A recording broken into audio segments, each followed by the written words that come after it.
everyone, welcome back to Magnet Brains. My name is CS Payal Popli and इस particular video में जैसे कि आप देख सकते हैं हम डिस्कस करेंगे टेस्ट पेपर 2 को।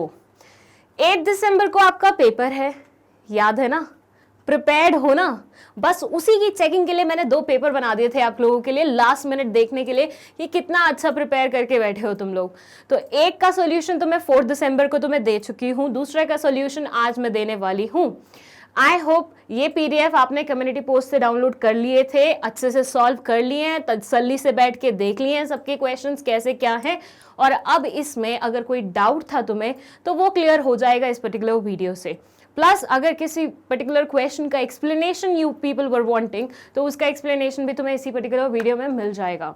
इससे पहले मैंने तुम लोगों के लिए टेस्ट सीरीज चलाई थी अक्टूबर में, पूरा अक्टूबर मंथ चली थी, जो उसमें 30 पेपर मैंने सॉल्व करवाए थे तुम्हें, मतलब मैंने नहीं करवाए थे, मैंने सिर्फ टेस्ट लिया था तुम्हारा और तुम्हें खुद ही चेक करना था कि आंसर्स तुम्हारे करेक्ट है कि नहीं है। वहाँ पे बहुत सारे बच्चों ने रिक्वेस्ट किया था कि मैम इस पर्टिकुलर क्वेश्चन का आंसर आप थोड़ा सा एक्सप्लेन कर दीजिए और ये कर दीजिए वो कर दीजिए।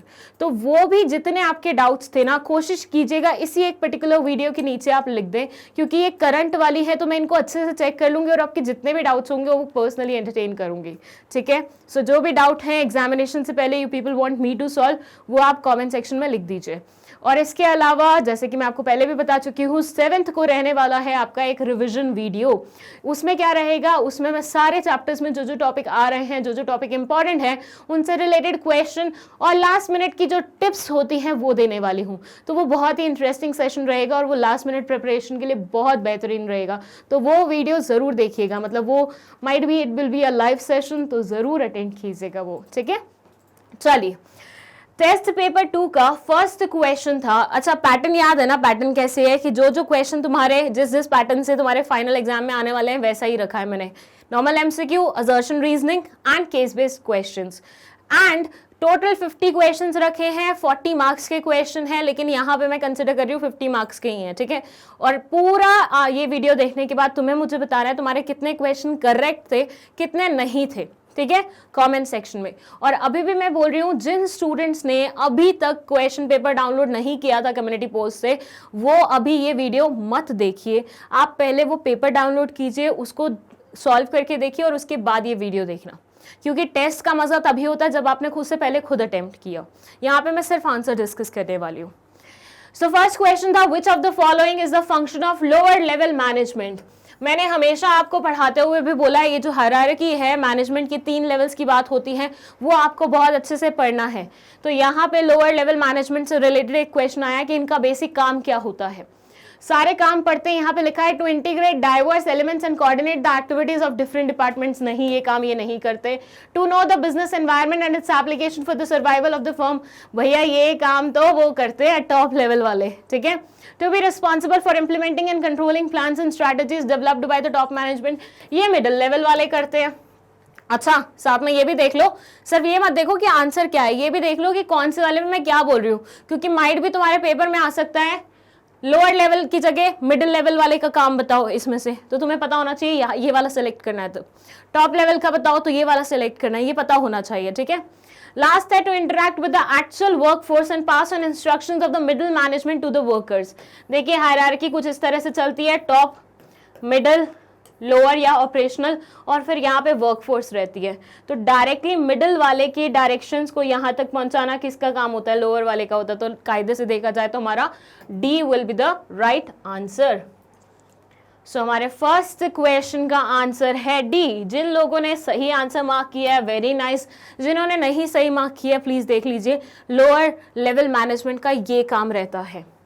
चलिए, now let's move to our second question. This is Ram has recently joined AMV Limited, a company manufacturing refrigerator.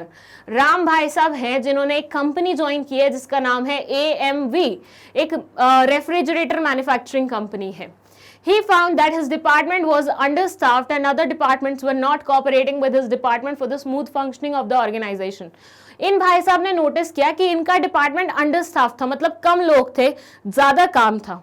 और दूसरे डिपार्टमेंट वाले इनके साथ कॉपरेट भी नहीं करते थे कि ताकि स्मूथ फंक्शनिंग हो सके ऑर्गेनाइजेशन की. Therefore, he assured that his department has the required number of employees and its cooperation with other department is improved. तभी इन्होंने इंश्योर किया कि भैया मुझे क्या करना है, मुझे अपने डिपार्टमेंट में जितने नंबर ऑफ पीपल चाहिए मैं उतने क्या करूंगा, हायर करके आऊंगा और इंश्योर करूंगा कि बाकी सारे डिपार्टमेंट्स भी हमारे साथ कॉपरेट करें. मतलब दो चीजें जो इनको लग रही थी, एक कॉपरेशन वाली प्रॉब्लम लग रही थी, एक इनको अंडरस्टाफ्ड वाली प्रॉब्लम लग रही थी, तो दोनों को ये सॉल्व करने के लिए निकल पड़े. Identify the level eight which Ram is working. यहाँ पे बहुत ही प्यारा क्वेश्चन आपसे पूछा गया है कि राम भाई साहब कौन से लेवल पे काम कर रहे थे, जल्दी से बता दो. इनके काम से पहचानिए ये कौन से वाला काम कर रहे थे, टॉप लेवल वाला, मिडिल लेवल वाला, लोअर लेवल वाला या नन ऑफ द अबव. सोच के देखिए ये जो काम कर रहे हैं वो कौन करता है, दूसरे डिपार्टमेंट्स के साथ कॉपरेशन आपका बना रहे, ये कौन इंश्योर करता है, ये करते हैं मिडिल लेवल वाले इंश्योर. मिडिल लेवल वाले डिफरेंट डिपार्टमेंट्स को कॉपरेशन सिखाते हैं और कॉपरेट करना सिखाते हैं. ठीक है, तो सेकंड का आंसर होगा बी, 2 का आंसर क्या होगा, बी. चलिए let's move to third question. Match the following, my favourite, right, क्योंकि एक ही उससे क्वेश्चन से आपको बहुत सारी कॉन्सेप्ट्स पता चल सकती हैं. तो अब यहाँ पे दोनों कॉलम्स बने हुए हैं, 4 ऑप्शन दोनों साइड लिखे हुए हैं, अपन को मैच करना कौन किसके साथ फिक्स बैठ रहा है. ये बोलते हैं the force that binds all other functions of management. एक ऐसी फोर्स जो सारे फंक्शन को बाइंड करती है. बहुत अच्छे से पढ़ा है, एनसीईआरटी में लिखा हुआ था, क्या होती है वो, कोऑर्डिनेशन, कोऑर्डिनेटिंग. ठीक है, doing the right task, completing activities and achieving goals, doing the task correctly with minimum cost. Minimum cost के साथ काम करना तो एफिशिएंसी कहलाई जाती है. Doing the right task, completing activities and achieving goals, that is effectiveness. Setting goals, planning. अब यहाँ पे ढूंढते हैं जो हमने मैच किए हैं, क्या ऐसा कुछ मिल रहा है हमें. ए को 2 के साथ मैच करना है. ए को 2 के साथ किसने मैच किया हुआ है, इसने किया हुआ है. बट हम यहाँ पे लाइन पे एकदम से करेक्ट नहीं चूज कर लेंगे. मैंने प्रीवियस वीडियो में भी आपको बताया था, मतलब कल वाले वीडियो में भी आपको बताया था कि हम सारे ऑप्शन देखेंगे कि फिट बैठ रहे हैं कि नहीं बैठ रहे हैं. ये गलती मत कीजिएगा एग्जाम में. आप लोगों के लिए एक टिप है कि एक ऑप्शन को देख के उत्तेजित नहीं होना है कि ये तो आंसर बिल्कुल करेक्ट ही होगा. आपको पूरे ऑप्शन पहले मैच करने हैं, then you have to correct the right one. इतना टाइम होगा आपके पास कि आप ये सारा तामझाम कर सको. Doing the right task, completing activities and achieving goals, fourth वाले के साथ. सी किसके साथ जा रहा है, 3 के साथ. डी किसके साथ जा रहा है, आई के साथ. मतलब this will be the right answer. समझे. सो इस क्वेश्चन का करेक्ट आंसर है हमारा डी. थर्ड का डी जिसने मार्क किया है, very nice, you have done a great job. चलिए नेक्स्ट है हमारा क्वेश्चन, केस बेस्ड क्वेश्चन. ये है श्री एंटरप्राइजेस से related. It says Shri enterprises is enjoying a good reputation in the market. Kavita, the general manager, has acquired her MBA degree from Oxford University, and as a result of her knowledge of management principles and excellent managerial competence, the enterprise is successful because of good management. तो Shri enterprises बहुत अच्छी reputation market में own करता है. कविता उनकी general manager है जिसने MBA degree ली है ऑक्सफोर्ड यूनिवर्सिटी से. वाओ. और उसकी नॉलेज लेवल बहुत अच्छी है और उसके द्वारा करी गई मैनेजमेंट भी काफ़ी सक्सेसफुल प्रूव हुई है. The effect of management is noticeable because targets are being met in time. जो भी मैनेजमेंट का रिजल्ट है वो खुली आंखों से भी देखा जा सकता है क्योंकि एम्प्लॉयज खुश हैं, सेटिस्फाइड हैं, टारगेट्स टाइमली पूरे हो रहे हैं, ऑर्डरलीनेस है, क्योस नहीं है. मतलब मैनेजमेंट जो जो इंश्योर करता है वो सारा यहाँ पे है. Then she motivated her team so well that individual members were able to achieve personal goals while contributing to overall organizational objectives. उसने टीम को इतना ज़्यादा मोटिवेट किया है कि इंडिविजुअल मेंबर्स पर्सनल गोल्स के साथ साथ ओवरऑल ऑर्गेनाइजेशनल गोल्स के बारे में भी सोच रहे हैं.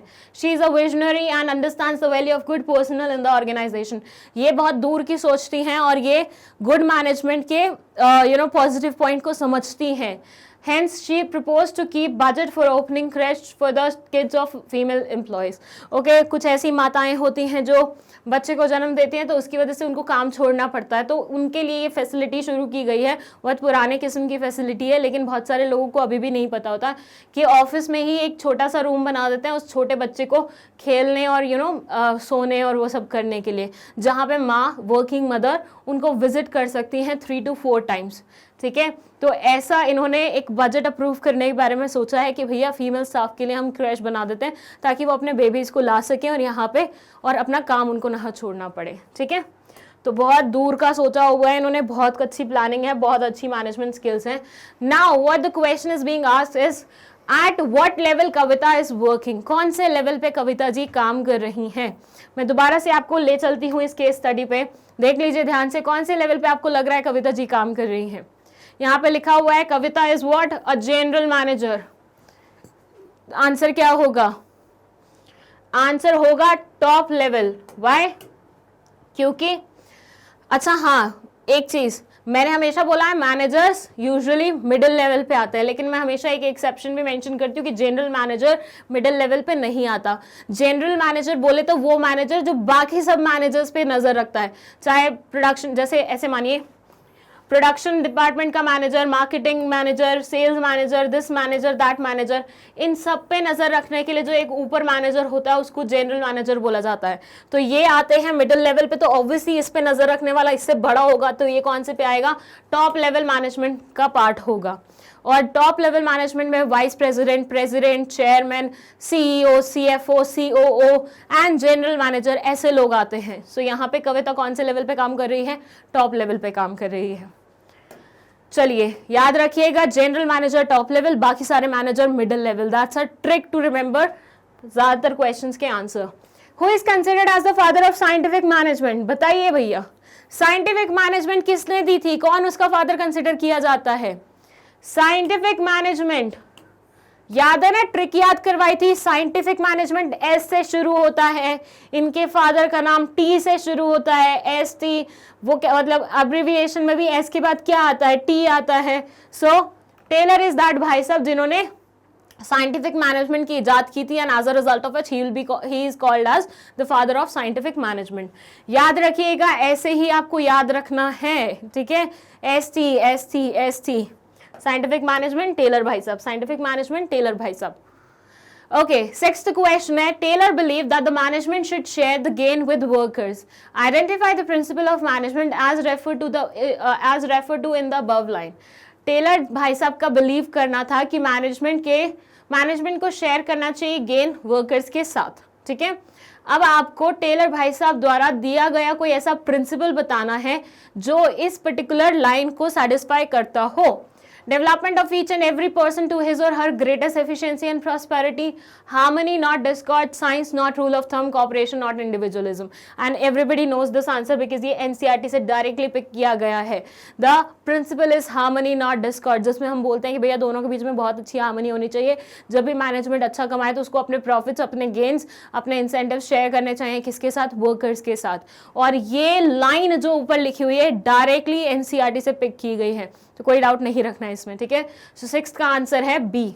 आई होप आपने बी मार्क किया है, कुछ ज़्यादा सोचना नहीं था, बस यही बताना था कि NCERT बुक में वो लाइन कौन से हेडिंग के अंदर लिखी हुई है। और अगर आपने NCERT अच्छे से पढ़ी है, जो कि मैं बोलती हूँ कि आपको पढ़ना है, अभी भी I remember yesterday I was talking to a student on Instagram, तो उस बच्चे ने मुझसे पूछा मैम लास्ट मिनट टिप क्या होगी, और मैंने उसे यही बोला कि NCERT की एक और रीडिंग लगा लो, तसल्ली वाली, अच्छी वाली। अभी भी टाइम है, 5 दिसंबर है आज, 6-7 दिसंबर 2 दिन रिमेनिंग है, 8 दिसंबर को आपका पेपर है। आज ही बैठो ये वीडियो देखने के बाद, और उसके बाद NCERT को एक बार तसल्ली से और अच्छे से पढ़ लो। देखो ऐसा भी नहीं है कि तुम्हें पूरा चैप्टर पढ़ना है, सिर्फ वही टॉपिक्स पढ़ने हैं फिलहाल जो तुम्हारे एग्जामिनेशन में पूछे जाने वाले हैं, राइट। तो बस वही टॉपिक्स को एक बार उठाओ, देख लो अच्छे से, और उसके बाद क्या है, मतलब फायदा ही होगा ना उस चीज का। So do it. Seventh question, again match the following question है। इस पे हम आए तो एक तरफ लिखी हुई है टेक्निक्स, दूसरी तरफ लिखी हुई है स्टेटमेंट। अब यहाँ पे साथ ही साथ मैं आपको एक और ट्रिक सिखा देती हूँ। ऐसी सिचुएशन जहाँ पे मैच द फॉलोइंग में यू फील लाइक कि मुझे चारों के आंसर्स तो नहीं पता, मैं चारों को तो मैच नहीं कर पा रहा हूँ, तो ऐसी सिचुएशन में आप क्या करेंगे। What I am saying is कि यहाँ पे 4 टेक्निक्स लिखी हुई हैं, लेकिन आपको इनमें से सिर्फ एक ही टेक्निक का मतलब पता है। तो ऐसे में तो तुम्हें लगेगा यार मैच द फॉलोइंग तो हो नहीं पाएगा, बट कॉन्फिडेंस नहीं छोड़ना है ऐसी सिचुएशन में भी। आप देखना, फर्स्ट से आपको बी का आंसर पता है, रेम्यूनरेशन क्या होता है, यू नो दैट, ठीक है। तो रेम्यूनरेशन को आपने directly fair wages for reasonable standard of living इसके साथ कनेक्ट कर दिया। यू वर लाइक इस पे आई एम प्रीटी श्योर कि इसका आंसर ये होता है। तो आपने एक चीज को क्या किया, सेट कर लिया। अब ऐसे क्वेश्चन में बाकी के सारे उसको क्या करें, तो आप पहले ऑप्शंस में देखिए कि बी किसके फोर्थ के साथ किस किस ऑप्शन में मिल रहा है। बी फोर्थ के साथ किस किस ऑप्शन में मिल रहा है। इन दोनों ऑप्शन में नहीं मिल रहा तो मतलब ये तो आप नलिफाई कर देंगे, एलिमिनेट कर देंगे। This is called elimination method, कि जो बिल्कुल भी करेक्ट आंसर नहीं है उनको पहले साइड करो, उसके बाद डिसाइड कर लेंगे 50-50 में से कि कौन सा करेक्ट आंसर है। अब आप देखें ये दो ऑप्शंस हैं, इन दोनों ऑप्शन में ए दोनों का सेम है, बी दोनों का सेम है।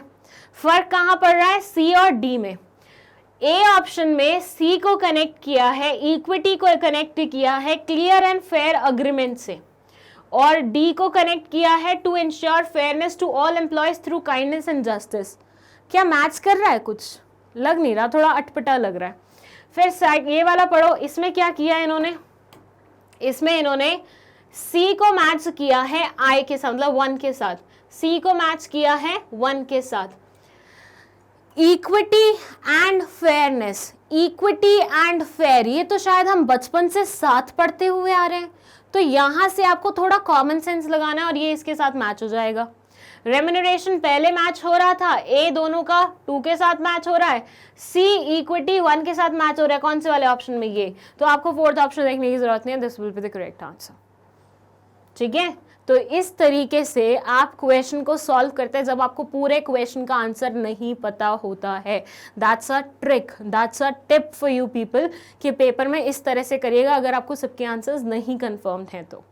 ठीक है, चलिए। सो 7th का आंसर है सी। जिन्होंने सही मार्क किया था कूडोज, बहुत अच्छा काम किया है आपने। जिन्होंने गलत मार्क किया है या जिनको नहीं समझ में आया वो देख लें, अब पेपर में गलती मत कीजिएगा। I seriously want each child who's watching this video of mine should score like more than 40 marks का है, 35 से above, 38 से above, ठीक है, 38 से above। मेरी तरफ से ट्रीट तुम लोगों को जिसके 38 से above आए। ठीक है, चलो। विशेष completed his MBA from a reputed business school at Lucknow. विशेष भाई साहब ने MBA किया है लखनऊ के एक reputed business school से। He was impressed by the principles and techniques of scientific management।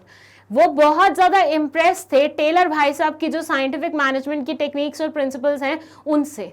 On completing his MBA जब इनका कंप्लीट हुआ, he wanted to apply scientific management in his family's business of fast food chain of restaurants named Burger Mania. अगर आपने मेरी test series लगाई है तो आपने ये क्वेश्चन वहाँ पे देखा होगा। इनका एक फैमिली बिजनेस था बर्गर मैनिया करके, फास्ट फूड चेन थी ये बेसिकली। तो इन्होंने सोचा कि टेलर भाई साहब ने जो प्रिंसिपल्स दिए हैं क्यों ना मैं इसे अपनी ऑर्गेनाइजेशन में लगाऊं। देख रहे हो कितना तेज चल रहा था ये, मतलब he was doing his MBA, principles इन्होंने सीखे जैसे तुम लोग सीख रहे हो, बिल्कुल सेम प्रिंसिपल्स इन्होंने पढ़े हैं। बट ये किस पर्सपेक्टिव से पढ़ रहा है कि भैया मुझे अपने बिजनेस में वो चीज़ अप्लाई करनी है। तुम किस पर्सपेक्टिव से पढ़ रहे हो कि भैया CBSE का पेपर निकालना है। यही मैं बोलती हूँ, बिजनेस स्टडीज जब पढ़ते हो ना प्रैक्टिकल अप्रोच से पढ़ा करो और ऐसे सोच के पढ़ो कि कल अपने बिजनेस में वो चीज को लगाना है, तब ज्यादा अच्छे से चीजें समझ में आएंगी।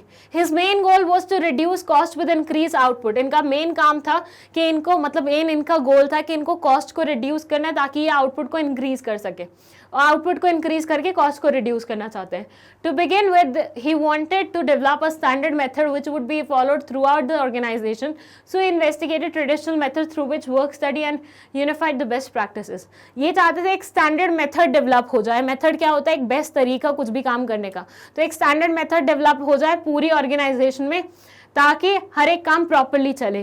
The standard method that is the best way of doing the job was then developed taking into account all parameters right from the procurement of raw material till the delivery of the final product. इन्होंने standard method बना भी लिया जो शुरू हो रहा था raw material procure करने से और खत्म हो रहा था डिलीवरी देने पे।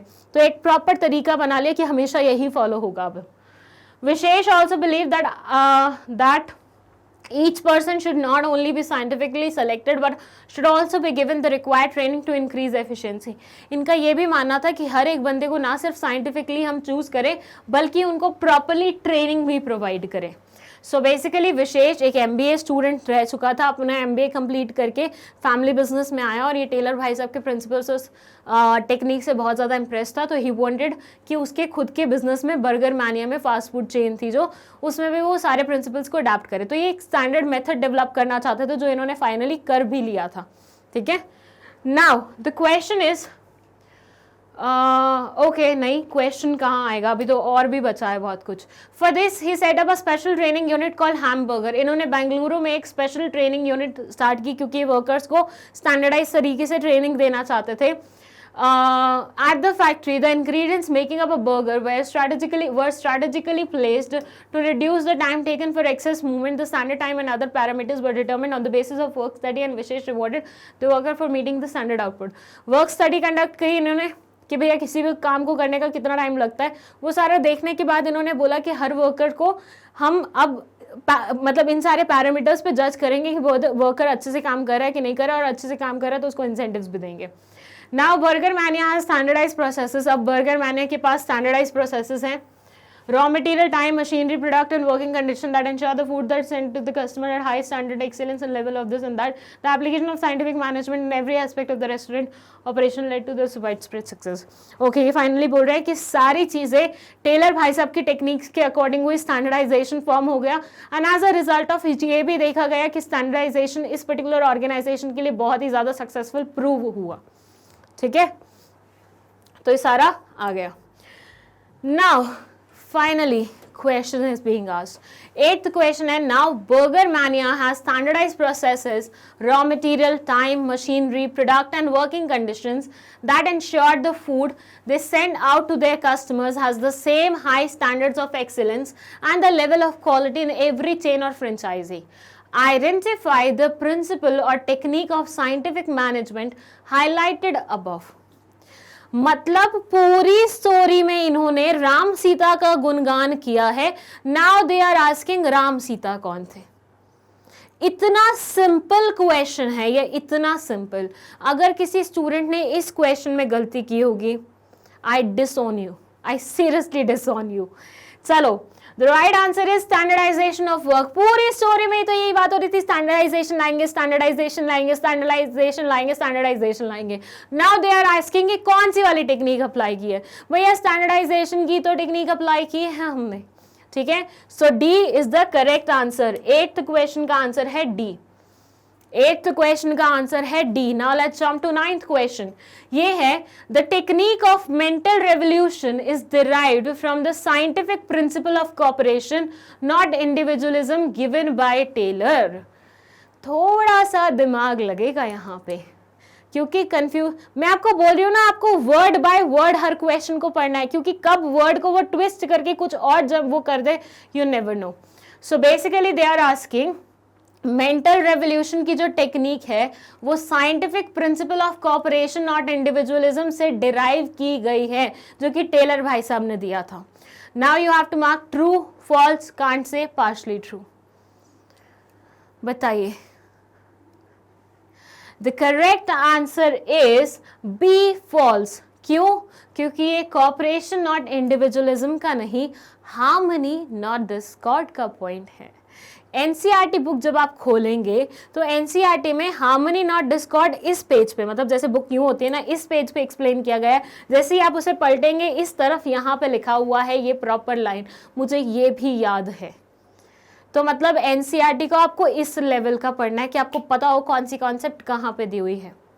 सो false will be the correct answer of this question. क्यों? क्योंकि mental revolution harmony not discord का पॉइंट है। यकीन नहीं आ रहा तो एनसीईआरटी खोलो और चेक कर लो। चलो जाओ।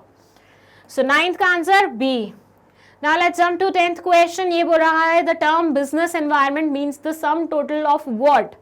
बिजनेस एनवायरनमेंट किन किन चीजों से मिलकर बनता है? All individuals, all institutions, other forces that are outside the control of business enterprise, all of the above. Very simple question. When we say business environment, उसमें सब आ जाता है, चाहे वो इंडिविजुअल हो चाहे वो इंस्टीट्यूशन हो, ऐसी चीजें जिस पे हमारा कंट्रोल नहीं है। बहुत बार बिजनेस एनवायरनमेंट पे हमारा कंट्रोल नहीं आता। कोई भी नई टेक्नोलॉजिकल एडवांसमेंट आ रही है, भाई we can't control it, we can't say नहीं नहीं इसको मत लाना वरना हम गुस्सा हो जाएंगे। भाई वो थोड़ी ना तुम्हारी सुनेगा भाई, सिंपल सी बात है ना। तो all the above will be the right answer. Business environment सारी चीजों से मिलके बनता है, चाहे वो आपके फेवर में आए या नहीं आए। 10th का आंसर है डी। 11th का आंसर मुझे लास्ट में जरूर बताइएगा, आउट ऑफ 50 आपको कितने मार्क्स मिले हैं, कितने क्वेश्चन तुम्हारे सही गए हैं। 11th क्वेश्चन है, foreign investment promotion board was set up to promote and channelise dash investment in India. ये जो FIPB बोर्ड बना हुआ है, इसको हमने क्या प्रमोट करने के लिए इंडिया में लाया था? क्या प्रमोट करने के लिए लाया था? ऐसे क्वेश्चन तो ना मतलब बुक भी पढ़ने की जरूरत नहीं है, कॉमन सेंस से डाउनलोड बोल रही हूँ, कॉमन सेंस से सॉल्व होते हैं। The correct answer is foreign investments. नाम ही पढ़ लो ना, foreign investment promotion board. Clearly वो तुम्हें बोल रहे हैं फॉरेन इन्वेस्टमेंट को प्रमोट करना है हमें, तो वो किस चीज के लिए एग्जिस्टेंस में आए होंगे? फॉरेन इन्वेस्टमेंट्स को ही तो लाने के लिए एग्जिस्टेंस में आए होंगे। सो 11th का आंसर है बी। चलिए नेक्स्ट क्वेश्चन है question number 12। Again match the following. Okay, so first है स्टेटमेंट और सेकंड है फीचर। सेकंड कॉलम है फीचर का। चार चीजें दोनों साइड दी हुई हैं। फर्स्ट में लिखा हुआ है डायनामिक, सेकंड में लिखा हुआ है अनसर्टेनिटी, थर्ड में लिखा हुआ है कॉम्प्लेक्सिटी और फोर्थ में लिखा हुआ है relativity. Now you have to mix it with these things. So dynamic में ये बोलते हैं, चलिए, easier to understand in parts but difficult to grasp in totality। क्या ये डायनामिक से मैच कर रहा है? नहीं कर रहा।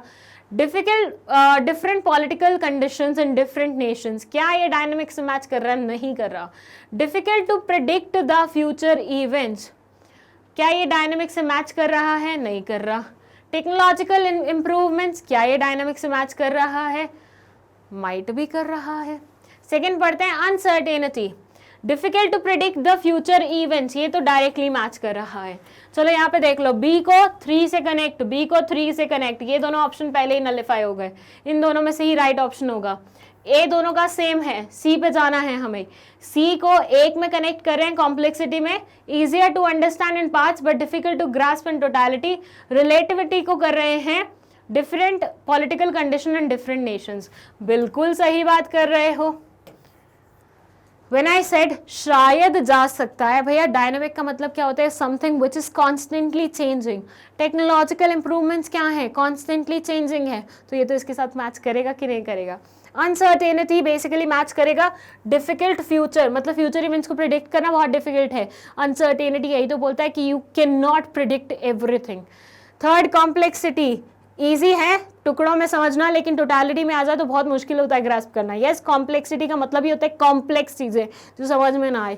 Relativity, different political condition in different Nations, her nation की डिफरेंट पॉलिटिकल कंडीशंस होती है। ये रिलेटिविटी तो दिखाता है, मतलब लोकेशन बेस्ड उसके कुछ एस्पेक्ट होते हैं जो चेंज होते हैं हर लोकेशन टू लोकेशन। सो ये चारों का ये प्रॉपर वो बनेगा। और देख लेते हैं हम यहाँ पे, सी को हमने 1 से कनेक्ट किया, A will be the correct answer. A will be the correct answer of 12th question। जिन ने ये क्वेश्चन सही मार्क किया है, वेरी नाइस। जिनने गलत मार्क किया है प्लीज देख लीजिए और पेपर में गलती मत कीजिएगा। चलिए नेक्स्ट क्वेश्चन है हमारा क्वेश्चन नंबर 13। अगेन हम match the following. Column 1 column 2 चार ऑप्शन दोनों साइड लिखे हुए हैं। ये हैं आपके डायमेंशंस ऑफ बिजनेस एनवायरनमेंट से related. Dimensions of business environment में डिफरेंट डायमेंशंस हमने पढ़े थे, यहाँ पे एग्जाम्पल लिखे हुए हैं, उनको हमें मैच करना है इनसे। Life expectancy, relationship of 2 countries, planned outlay in public and private sectors, the companies act 2013। मैंने बोला है जहां पे act, rule, law, regulation, penalty, ये सारी चीजें हैं, मतलब वो लीगल एस्पेक्ट है, तो डायरेक्टली इसको लीगल से कनेक्ट करो। तो डी को हमने 4 से कनेक्ट किया। कौन कौन से ऑप्शन में डी को 4 से कनेक्ट किया हुआ है? इसमें नहीं किया हुआ, कट, इसमें नहीं किया हुआ, कट, इसमें नहीं किया हुआ, कट। बचा कौन सा ऑप्शन? एक ही बचा है, लेकिन हम सारी चीजें चेक करेंगे। ए को 2 के साथ, लाइफ एक्सपेक्टेंसी को सोशल एनवायरनमेंट के साथ। लाइफ एक्सपेक्टेंसी किसकी होती है? सोसाइटी में लोगों की होती है, तो सोसाइटी मतलब सोशल एनवायरनमेंट। बी को कनेक्ट किया 3, relationship of 2 countries, political environment. Exactly, 2 countries politically तो एक दूसरे को सपोर्ट करती हैं, तो उनके बीच में जो रिलेशनशिप होता है वो पॉलिटिकल एनवायरनमेंट का हिस्सा होता है। सी को 1 के साथ, planned outlay in private and public sector, ये हम कहाँ पढ़ते हैं? इकोनॉमिक्स में ही तो पढ़ते हैं। So B is the correct answer. देखिए आपको बस एक ही ऑप्शन पता लगाना था और बाकी का आंसर आपको वैसे ही पता लग जाता। डी में ही सिर्फ 4, डी का 4 सिर्फ एक ही ऑप्शन में था, तो बाकी तो ऐसे ही नलिफाई हो गए थे। बट हमने फिर भी श्योरिटी के लिए सारे पॉइंट्स चेक किए, तो इसका करेक्ट आंसर निकला क्या? बी। सो 13th का करेक्ट आंसर है बी। डन। डायमेंशंस बहुत अच्छे से पढ़ना, डायमेंशंस के एग्जाम्पल बहुत अच्छे से पढ़ना, यहाँ से गारंटेड एक क्वेश्चन आएगा, गारंटेड। चलो नेक्स्ट है, it is heartening that the implementation of compliance requirement of Companies Act 2013 has progressed substantially with Nifty 500 companies. ये बहुत ज़्यादा हार्टनिंग है दैट कंप्लायंस रिक्वायरमेंट का जो इम्प्लीमेंटेशन हुआ है कंपनीज एक्ट 2013 में, उसने निफ्टी 500 कंपनीज को सब्सटेंशियली प्रोग्रेस पे ला दिया है। Data shows a significant increase in women's participation in the top management. Data ने दिखाया है कि वुमेन्स को आजकल टॉप मैनेजमेंट में पार्टिसिपेट करने का मौका मिल रहा है। पहले 5% था, अब 13% हो गया है, तो इतना इंक्रीज आया है वुमेन्स की पार्टिसिपेशन में। Even companies which are not in Nifty 500 and undertaken drives to increase women's participation across different areas of work. Even companies जो कि निफ्टी 500 का पार्ट नहीं भी हैं, उनमें भी देखा गया है वुमेन की पार्टिसिपेशन काफ़ी हद तक बढ़ी है। The government had also announce that it would support such companies. Government ने भी अनाउंस किया है ऐसी कंपनीज को सपोर्ट करेंगे जो वुमेन पार्टिसिपेशन को इंक्रीज करते हैं। Very nice. Identify the dimension of business environment discuss about which brought about the change. आपको बताना है कौन से वाला डायमेंशन चेंज हुआ है बिजनेस एनवायरमेंट का जिसने ये पर्टिकुलर चेंज लाया है। So basically they are saying कि भैया पहले औरतें ज़्यादा ऑफिस की स्पेसिस में नहीं पाई जाती थी, स्पेशली टॉप लेवल पे तो कभी नहीं मिलती थी, बट अब उनका पार्टिसिपेशन बढ़ रहा है। मतलब लड़कियां भी काम करने के लिए ऑफिसेस जा रही हैं ज़्यादा से ज़्यादा और टॉप लेवल में भी पार्टिसिपेट कर रही हैं।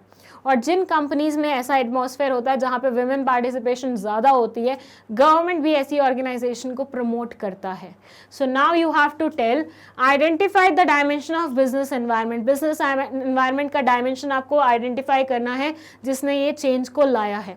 आप मुझे बताइए एग्जैक्टली क्या चेंज हुआ है। क्या टेक्नोलॉजिकल एनवायरनमेंट चेंज हुआ है? कोई टेक चेंज हुआ है? बिल्कुल भी नहीं। इकोनॉमिक एनवायरनमेंट चेंज हुआ है? पैसे की बात हो रही है? बिल्कुल भी नहीं। ये चेंज हुआ है हमारा लीगल एनवायरनमेंट की वजह से।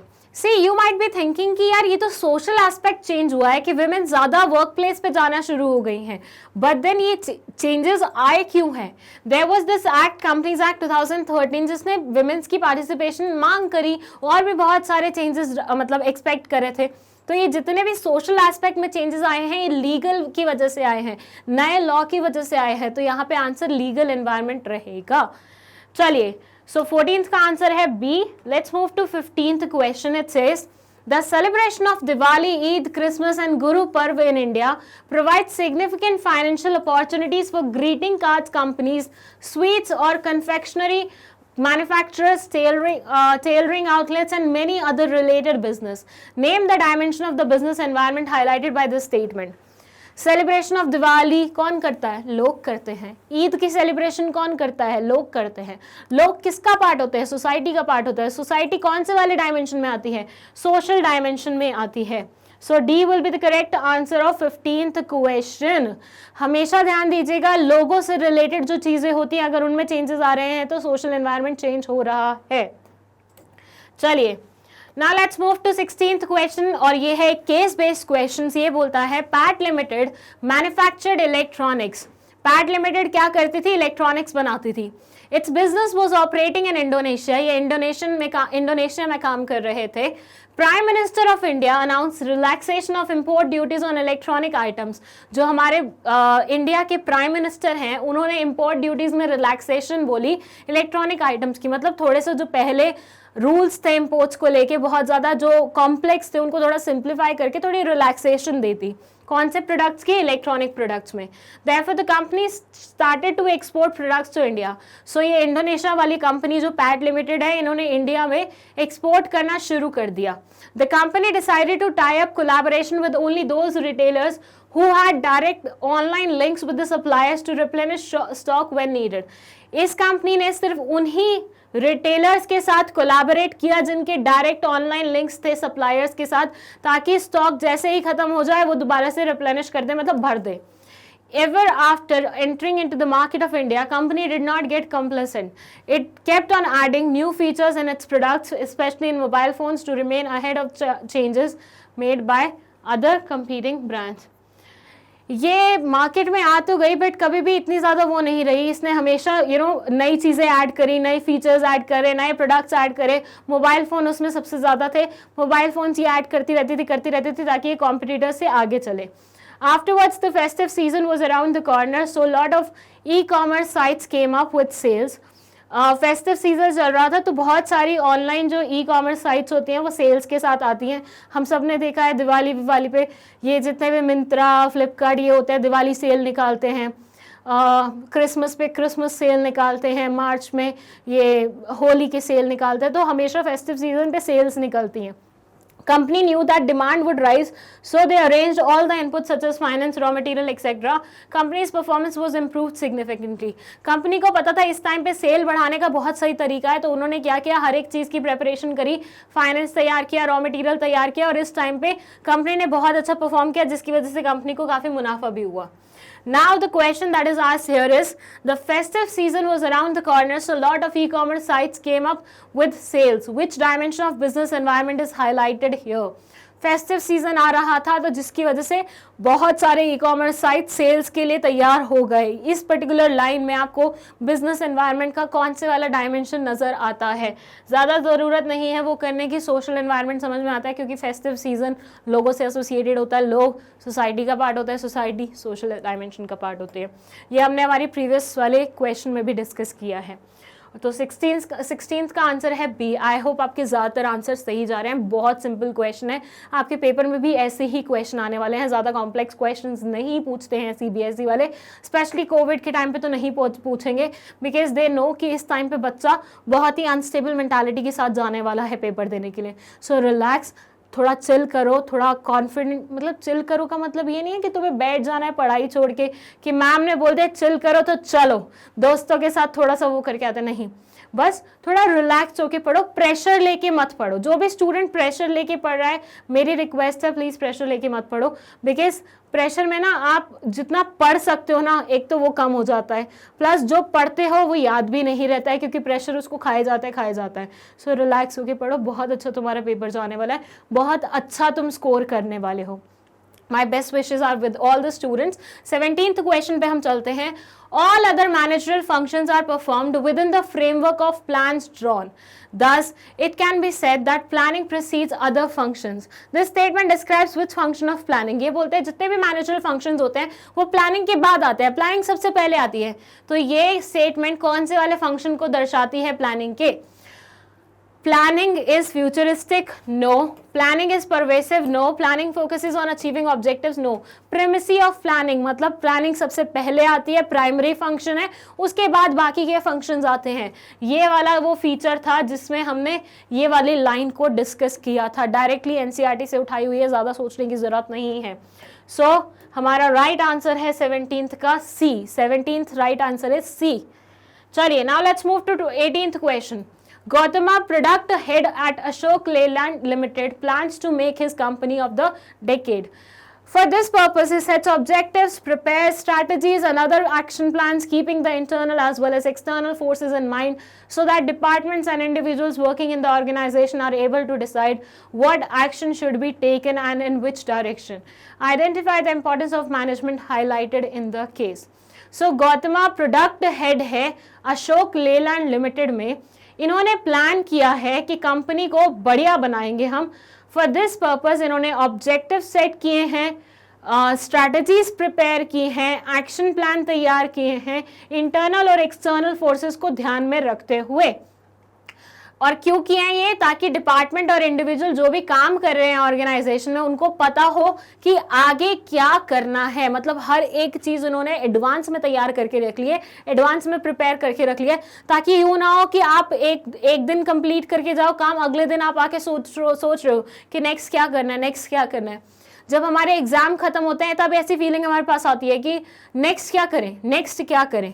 अभी तो तुम्हारा फिर भी ठीक है कि 7th कंप्लीट करते तो 8th आता है, 8th कंप्लीट करते तो 9th क्लास आती है, 12th कंप्लीट करोगे तो ग्रेजुएशन का फर्स्ट ईयर आएगा। लेकिन हम लोगों के साथ बड़ी दिक्कत होती है, क्योंकि हम जो गोल सोचते हैं, एक गोल अचीव कर लेते हैं, फिर हमें सोचना पड़ता है अब सेकंड क्या करें, तो हमें सेकंड गोल फिक्स करना पड़ रहा है। तो यहाँ पे उस कंपनी ने पहले से वो चीजें सेट कर रखी है, पहले से ही प्लानिंग कर रखी है आगे क्या करना है, क्या करना है, क्या करना है। तो एक गोल कंप्लीट करो, दूसरे पे जंप करो, दूसरा कंप्लीट करो, तीसरे पे जंप करो, ये चीज हो रही है।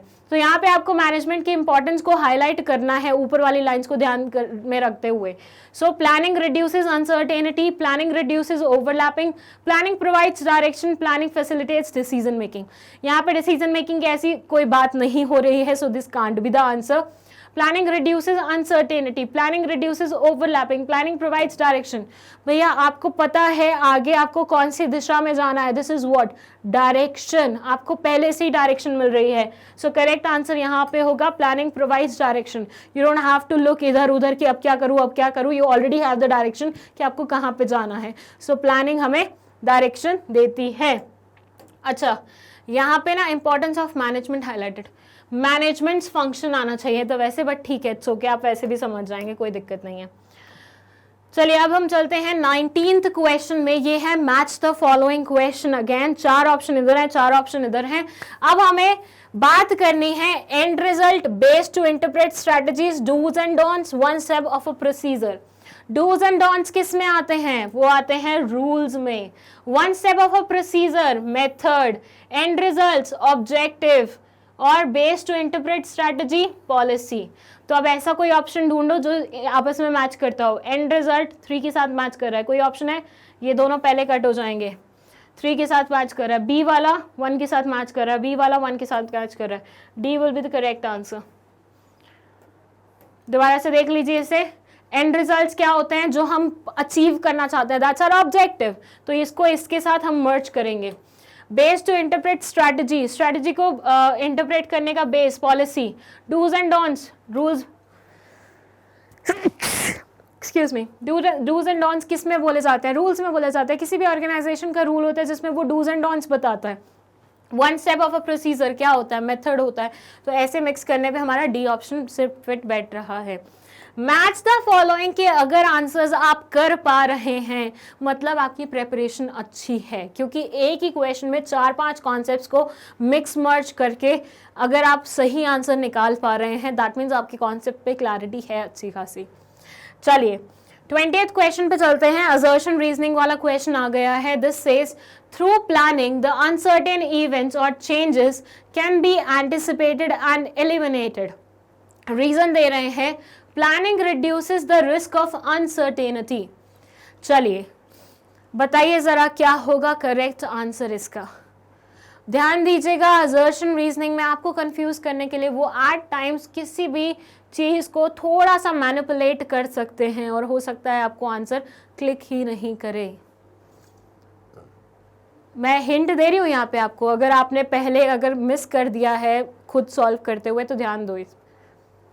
The correct answer of this question is assertion is false but our reason is true। क्यों लिखा हुआ है अब ये समझ लो। यहाँ लिखा है through planning the uncertain events or changes can be anticipated।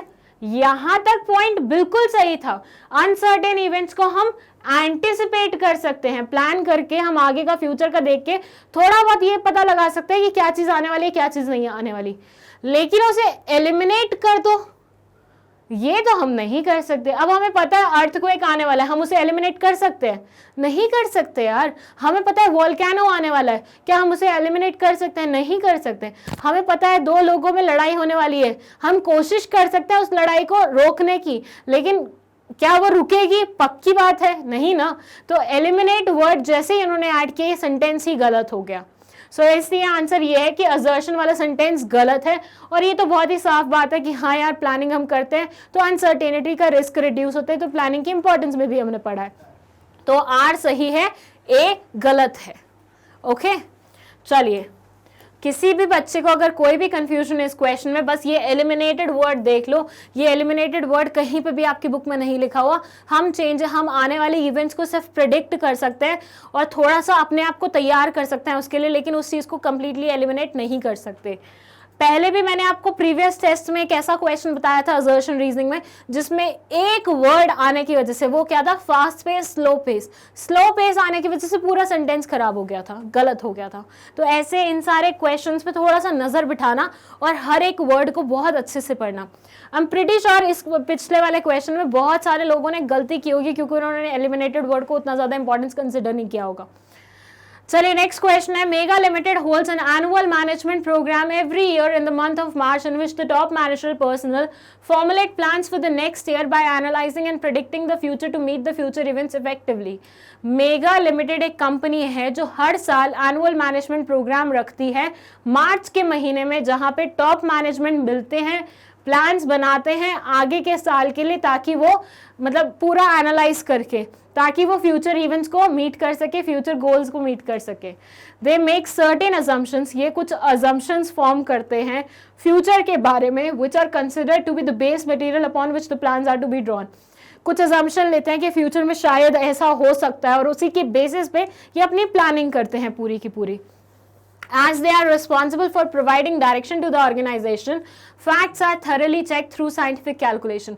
क्योंकि पूरे ऑर्गेनाइजेशन को दिशा ये दिखाते हैं, so as a result of which इनको फैक्ट्स बहुत अच्छे से साइंटिफिकली कैलकुलेट करके लेने पड़ते हैं। मतलब देखो, कोई तुम्हें बोले गोल सेट करो, तुम किसी के लिए गोल सेट कर रहे हो, पूरी ऑर्गेनाइजेशन के लिए गोल सेट कर रहे हो, तो तुम कुछ अजम्पशंस लोगे कि ऐसी ऐसी चीजें फ्यूचर में आ सकती हैं, हमें ये सारी अचीव करनी है। तो उस टाइम पे पूरे लोग तुम्हारे इस प्लानिंग के अकॉर्डिंग चलने वाले हैं, तो तुम्हारी प्लानिंग बहुत स्ट्रांग होनी चाहिए ना। ये थोड़ी ना कि बीच में तुम बोलो यार मेरे को पता नहीं आगे क्या करना है। वो बोलेंगे इतना टाइम हमारा वेस्ट करा दिया तुमने और तुम यही नहीं बता पा रहे कि क्या करना है आगे। क्योंकि सबको डायरेक्शन तुम्हारी प्लानिंग से मिलने वाली है, इसलिए तुम्हें साइंटिफिक कैलकुलेशंस यूज करनी पड़ेंगी। Details plans are prepared after discussion with professional experts. Professional expert से बातचीत करने के बाद डिटेल प्लान्स बनते हैं। Preliminary investigations are also undertaken to find out viability of the plan. Initially investigations भी लगती हैं preliminary nature की, ताकि viability चेक कर सके प्लान की, जो तुमने प्लान बनाया है वो कामयाबी है कि नहीं है। Since it is an intellectual activity requiring intelligent imagination and sound judgment, it is mainly done by the top management. क्योंकि बहुत भारी भरकम काम है, दिमाग वाला काम है, तो टॉप मैनेजमेंट ही यही काम करते हैं। Usually rest of the members just implement the plan, और बाकी के लोग उस प्लान को implement करते हैं। Okay. Middle level managers are neither allowed to deviate from the plans nor they are permitted to act on their own. Middle level को बस प्लान्स को इंप्लीमेंट करना होता है, अपने अकॉर्डिंग उसमें चेंजेस नहीं कर सकते। Top management ensures that expenses incurred in formulating the plan justify the benefit derived from it. Top level को ये वो करना पड़ता है इंश्योर कि भैया जितना खर्चा तुमने प्लान बनाने में लगाया है ना, उस प्लान से उतना फायदा भी मिलना चाहिए, उससे ज्यादा ही फायदा मिलना चाहिए। अगर तुमने प्लान बनाने में ही 10 लाख रुपए खर्च कर दिए, फायदा तुम्हें 8 लाख का हुआ है, क्या जरूरत थी ऐसा प्लान बनाने की, नुकसान में गए हो तुम तो। फिर the management of Mega Limited is able to anticipate changes, uncertainties and develop managerial response for them. मतलब ये पर्टिकुलर कंपनी की जो मैनेजमेंट थी अच्छे से एंटिसिपेट कर पाई और जितने भी चेंजेस आ रहे थे उसके अकॉर्डिंग अपने आप को प्रिपेयर कर पाई। नाउ द क्वेश्चन जो यहाँ पे पूछा गया है वो ये है, they make certain assumptions about the future which are considered to be the base material upon which the plans are to be drawn. इन्होंने certain assumptions लिए हैं फ्यूचर के बारे में जिसके बेसिस पे पूरा प्लान तैयार होगा। केस स्टडी में से एक लाइन उठाई जाती है और उससे रिलेटेड क्वेश्चन पूछा जाता है। यहाँ पे भी सेम चीज हो रही है। अब आपको यहाँ पे प्लानिंग प्रोसेस से रिलेटेड एक क्वेश्चन पूछा हुआ है कि आप बताइए जो ये ऊपर सेंटेंस दिया हुआ है, प्लानिंग प्रोसेस की वो कौन सी वाली स्टेप है, कौन सी वाली स्टेप है? सर्टेन अजम्पशंस लेना, उसके ऊपर तुम अपना पूरा प्लान बना रहे हो। सेटिंग ऑब्जेक्टिव्स, नो, आप ऑब्जेक्टिव पहले सेट कर चुके हो, आप तो नेक्स्ट स्टेप पे हो। इंप्लीमेंटिंग द प्लान, अरे प्लान बन रहा है भैया, अभी इंप्लीमेंट कहां से होगा? फॉलो अप, प्लान इंप्लीमेंट होने के बाद फॉलो अप आता है, नहीं। Developing premises will be the right answer. So developing premises is the right answer of 21 question. B is the right answer of 21 question. 22nd question बोलता है the main purpose of dash is involvement of all the employees working at different levels. The main purpose of dash is involvement of all the employees working at different levels. Delegation में ऐसा होता है क्या? Delegation में अपना pressure दूसरे के sir पे होता है. This can't be the right answer. Formal organisation जहां पे हर एक चीज फॉर्मली होती है, फॉर्मल बातचीत, फॉर्मल रिलेशनशिप, ये नहीं. डिविजनल ऑर्गेनाइजेशन जहां पे दो अलग अलग प्रोडक्ट्स के बारे में बात होती है, नहीं. डिसेंट्रलाइजेशन में ऐसा होता है कि हम सबको मौका देते हैं, आइए पार्टिसिपेट कीजिए और अपना डिसीजन मेकिंग में अपना अपना से रखिए, अपना अपना ओपिनियन रखिए. So decentralization will be the correct answer of 22nd question. The main purpose of decentralization is involvement of all the employees working at different levels. सारे employees को साथ लेके चलो. Okay, 23rd question बोलता है dash ensures that the heads of separate business units in the organization are responsible for profit or loss of their own unit and have authority over it. ये बोलते हैं कि dash ensure करता है separate heads business unit के अपने profit and losses के लिए खुद ही रिस्पॉन्सिबिलिटी लें. खुद ही रिस्पॉन्सिबिलिटी लें मतलब जितने भी प्रॉफिट एंड लॉसेस इनके डिपार्टमेंट ने किए हैं उसकी रिस्पॉन्सिबिलिटी इन हेड्स की बनती है. ऐसा किस में होता है? स्पैन ऑफ मैनेजमेंट का मतलब होता है एक हेड के अंदर कितने सारे मैनेजर्स आ सकते हैं, कितने सारे जूनियर सबऑर्डिनेट्स आ सकते हैं. ठीक है, तो ये तो बिल्कुल फिट नहीं बैठता. हायरार्की ऑफ अथॉरिटी ये तो अलग ही चीज़ के बारे में बात करता है. फंक्शनल स्ट्रक्चर, इसमें तो हर एक पर्टिकुलर डिपार्टमेंट एक फंक्शन कर रहा होता है, लेकिन डिविजनल स्ट्रक्चर में एक डिपार्टमेंट सारे के सारे फंक्शन एक साथ कर रहा होता है. तो ये जो ऊपर वाली लाइन है वो यहाँ पे फिट बैठती है. कैसे? क्योंकि फर्स्ट से मैं बोलती हूँ कोई एक कंपनी है जो दो तरह के वो बना रही है प्रोडक्ट, एक क्रीम बना रही है, एक लोशन बना रही है. तो क्रीम वाला डिपार्टमेंट आपने अलग कर दिया, लोशन वाला डिपार्टमेंट आपने अलग कर दिया. क्रीम वाले डिपार्टमेंट में प्रोडक्शन वाले लोग भी आ जाएंगे, सेलिंग वाले भी आ जाएंगे, ये भी आ जाएंगे, सब लोग एक साथ आ जाएंगे और वो देखेंगे कि क्रीम वाले ने कितना फायदा बनाया है, लोशन वाले ने कितना फायदा बनाया है. तो ऐसे में सेग्रीगेशन हो जाती है, दो डिपार्टमेंट्स अपने अपने प्रॉफिट और लॉसेस के लिए रिस्पॉन्सिबल हो जाते हैं. ये चीज फंक्शनल में नहीं हो पाती क्योंकि वो एक पर्टिकुलर डिपार्टमेंट तो एक पर्टिकुलर फंक्शन कर रहा है, वो कैसे प्रॉफिट और लॉस लेके आएगा? नहीं ला सकता ना. So the correct answer of this question is span of management. No, the correct answer is divisional structure. ठीक है, गलत आंसर लिखा हुआ है यहाँ पे. divisional structure will be the right answer of this particular this question. 23rd का है B आंसर. चलिए let's move to next question, that is question number 24. ये बोलता है दो कॉलम्स दे रहे हैं हम आपको, कॉलम 1 कॉलम 2 और आपको अब मैच करना है. Okay. So identification and division of work, departmentalization, assignment of duties, establishing authority responsibility relationship. यहाँ है allocation of work as per the competence of the employees, creation of accountability, grouping of similar tasks, avoiding duplication of work and sharing burden. Assignment of duties सबसे पहले तो आई के साथ connect, 1 के साथ connect हो जाएगा. ऐसा ऑप्शन ढूंढिए सी का जिसमें 1 के साथ कनेक्शन हो, ये दोनों पहले ही कट हो जाएंगे. सी का ऐसा ऑप्शन जो 1 के साथ कनेक्ट हो. अब बाकी देखो, ए को हम कनेक्ट मतलब सी अगर ऑप्शन देखो मैं यहाँ पे तो ए को कनेक्ट किया जा रहा है 4 के साथ. Identification and division of work, avoiding duplication of work and sharing burden. Okay, departmentalisation को 3rd के साथ, ग्रुपिंग ऑफ सिमिलर टास्क सी को दिस के साथ, डी को establishing reporting relationship is creation of accountability. ठीक है, सो ये 4 के साथ एंड दिस इज 3 के साथ. So C will be the correct answer. C will be the correct answer. क्यों? क्योंकि यहाँ देखिए identification and division of work ये हमने avoiding duplication of work and sharing burden के लिए किया. मतलब सब काम को हमने पहले आइडेंटिफाई किया, उसके बाद हमने उसे डिवाइड कर दिया ताकि रिस्पेक्टिव इंसान को हम उसके अकॉर्डिंग काम दे सके. ये हमने किया है ताकि हम अवॉइड कर सके काम की डुप्लीकेशन.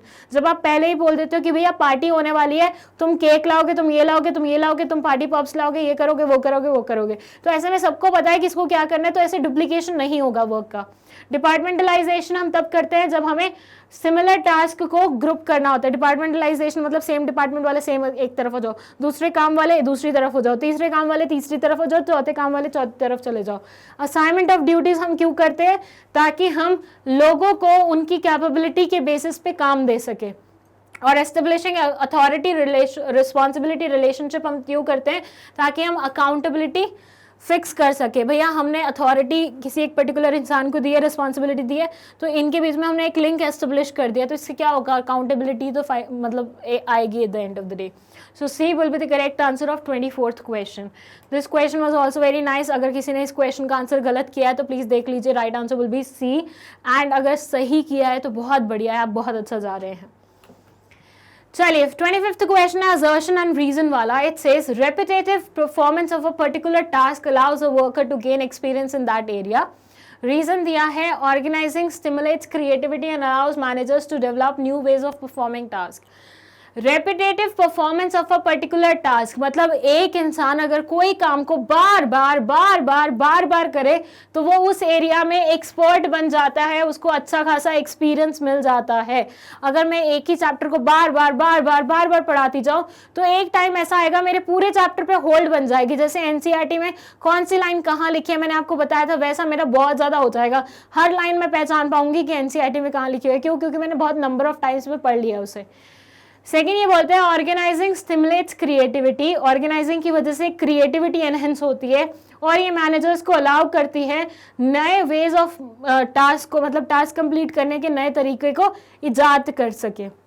सो ये हो गया असर्शन और ये दिया हुआ है इसका रीजन। सबसे पहले तो आप पता लगाओ क्या दोनों स्टेटमेंट ट्रू है कि नहीं है, उसके बाद पता लगाओ क्या रीजन में दी हुई चीज असर्शन को एक्सप्लेन कर पाती है।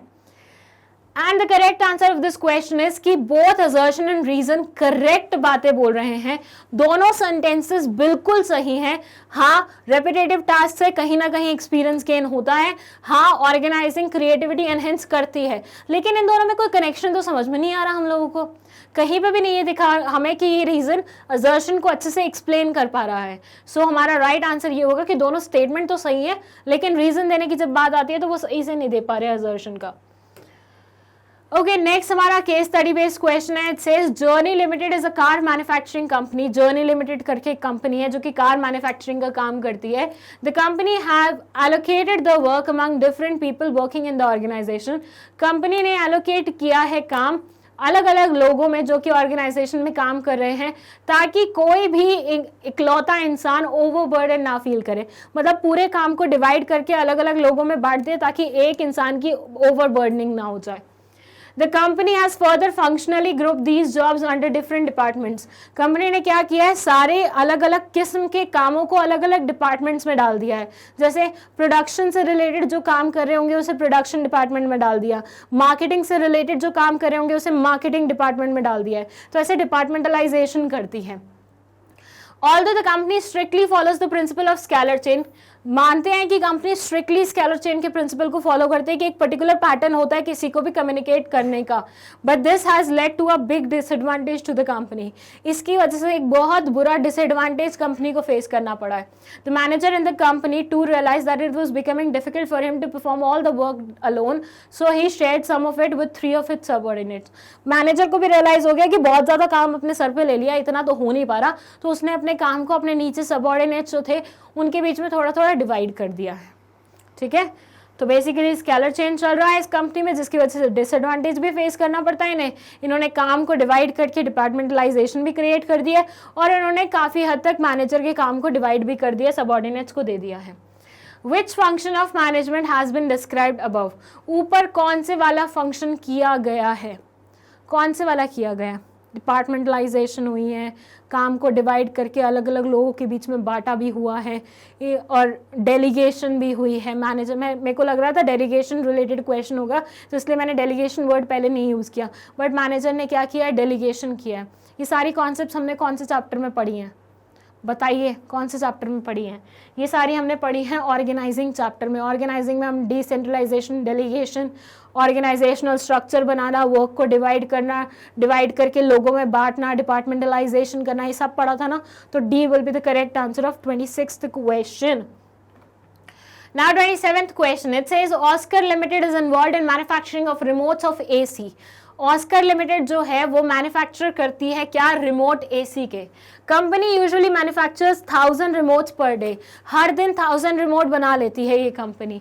The efforts of all the departments are coordinated and interlinked and authority responsibility relationship is established among various job positions. हर डिपार्टमेंट के बीच में कोऑर्डिनेशन है और हर किसी के बीच में अथॉरिटी रिस्पॉन्सिबिलिटी का लिंक भी बना हुआ है, हर एक चीज बहुत प्रॉपर है। In this company the jobs of similar nature are grouped together and these jobs are separate departments are organized properly। ये जो कंपनी है यहाँ पे सिमिलर नेचर की जो जॉब्स होती हैं उनको एक पर्टिकुलर ग्रुप में पार्ट वो कर देते हैं, डिपार्टमेंटलाइजेशन किया हुआ है basically. This led to creation of particular type of organisational structure, इसकी वजह से पर्टिकुलर ऑर्गेनाइजेशनल स्ट्रक्चर बन गया है। Company follows decentralisation, company decentralisation को फॉलो करती है, मतलब ये डिसीजन मेकिंग एक पर्टिकुलर बॉडी के हाथ में नहीं रखती, बांट के रखती है, सबको पार्टिसिपेट करने का मौका देती है। Managers working at various levels are allowed to take their own decisions and they are personally accountable for their decision. हर लेवल के मैनेजर के पास अपने पास अथॉरिटी है कि वो किसी भी नेचर का डिसीजन ले सकते हैं और वो उसके लिए रिस्पॉन्सिबल भी रहेंगे। Decentralization helps in ascertaining the contribution of each department for the achievement of the objectives of the organization। Decentralization की मदद से यहाँ पे ये लोग मतलब अच्छे से ascertain कर पाते हैं कि कौन सा ऑर्गेनाइजेशन का कौन सा हिस्सा कितना बढ़िया परफॉर्म कर रहा है और ऑर्गेनाइजेशनल गोल्स में उनका कॉन्ट्रीब्यूशन क्या है। अब देखो इन्होंने डिपार्टमेंट्स को फुल ऑन पावर दी हुई है। जब कोई भी इंसान डिपार्टमेंट्स को फुल ऑन पावर देगा तो वो अपने डिसीजन खुद बना रहे हैं, अपना प्रॉफिट खुद बना रहे हैं, अपना लॉस खुद बना रहे हैं, अपना कंट्रीब्यूशन खुद दे रहे हैं। तो अब अल्टीमेटली आप ये तो चेक करोगे कि ऑर्गेनाइजेशनल गोल में उनका कंट्रीब्यूशन कितना बन रहा है। अगर सारे मिलके साथ में काम कर रहे होते तो ये चीज़ असर्टेन करना थोड़ा सा डिफिकल्ट होता। Thus in case of shortfalls corrective action can be taken quickly at the right time। और कभी भी कुछ ऐसा लगता है कि हाँ कुछ शॉर्टफॉल जा रहा है तो ये करेक्टिव एक्शन बिल्कुल मतलब चुटकियों में ले लेते हैं। Now the question which is asked here is which importance of decentralization is highlighted in the line। आपको decentralization की importance के बारे में बताना है जो कि highlight हुई है इस particular line में। Managers working at various levels are allowed to take their own decisions and they are personally accountable for their decisions। Decentralization helps in ascertaining the contribution of each department for the achievement of the objectives of organization। Thus in case of shortfalls corrective action can be taken quickly at the right time। So इस particular line में जो कि case study से pick की गई है आपको बताना है कि कौन से वाला इंपॉर्टेंस डिसेंट्रलाइजेशन का आपको नजर आ रहा है। Quick decision making, relief to top management, facilitates better growth और बेटर कंट्रोल। सी ये वाली लाइन पढ़ो, corrective action can be taken. Corrective action हम कौन से वाला उसमें लेते हैं? अगर हम फंक्शंस की बात करें मैनेजमेंट के तो करेक्टिव एक्शन कौन से वाले स्टेप में लिए जाते हैं? लास्ट वाले में, दैट इज कंट्रोलिंग में। तो यहाँ पे हम बेटर कंट्रोल कर पा रहे हैं। क्यों? क्योंकि हर एक चीज पे हमारी पकड़ है। So the right answer will be better control. 27th का राइट आंसर है बेटर कंट्रोल। क्यों? क्योंकि हम आराम से जो भी करेक्टिव एक्शन मतलब जब भी शॉर्टफॉल हमें दिखते हैं, जब भी कोई डेविएशन हमें दिखती है तो हम उसका करेक्टिव एक्शन ले पाते हैं। तो ये काम हम कंट्रोलिंग में ही तो करते हैं, तो बेटर कंट्रोल इंश्योर हो रहा है इस पर्टिकुलर केस स्टडी में।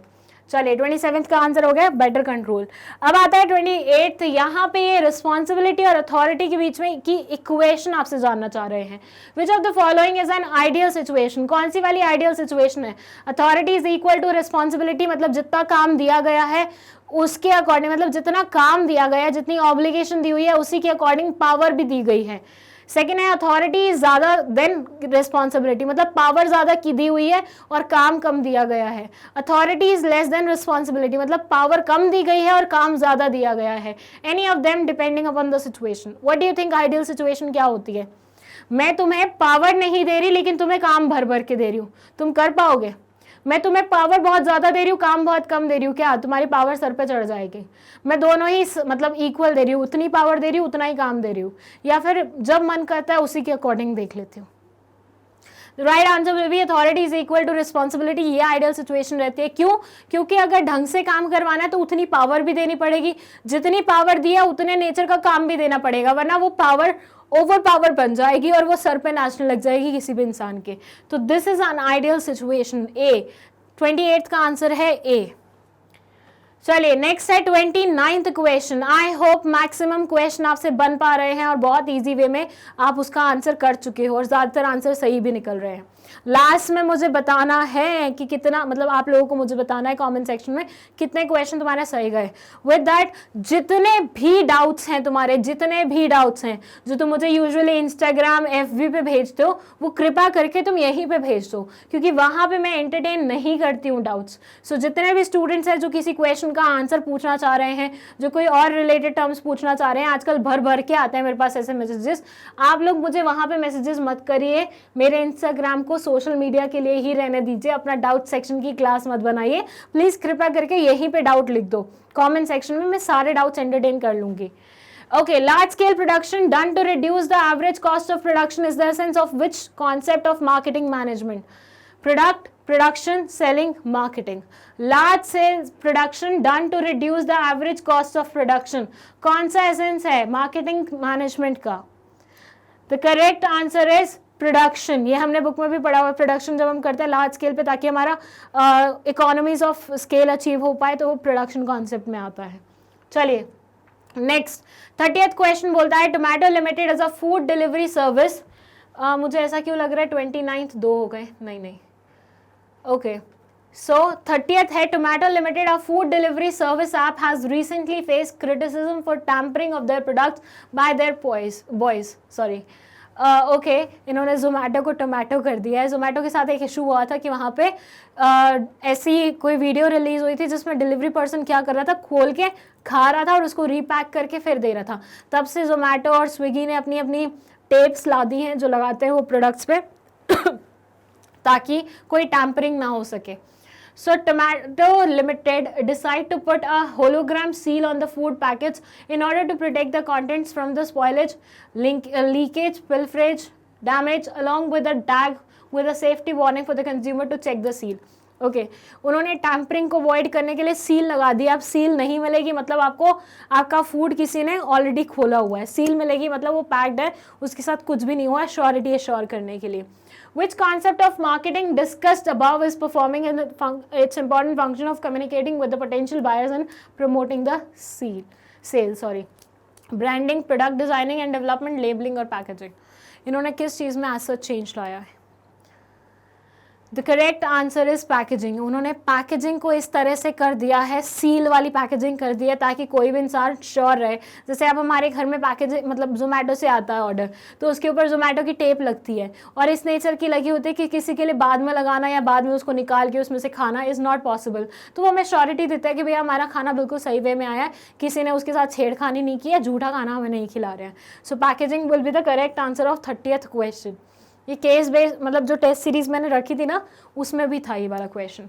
चलो 31st क्वेश्चन बोलता है packaging act as a silent salesman. Packaging silent salesman का काम करता है। ये सेंटेंस कहीं से उठाया हुआ है, आपको बताना है ये स्टेटमेंट सही है गलत है, कांट से और what. The right answer is true. बिल्कुल पैकेजिंग को हम बहुत ज़्यादा अट्रैक्टिव बनाते हैं तो किसी का भी ध्यान उसकी तरफ अट्रैक्ट होता है।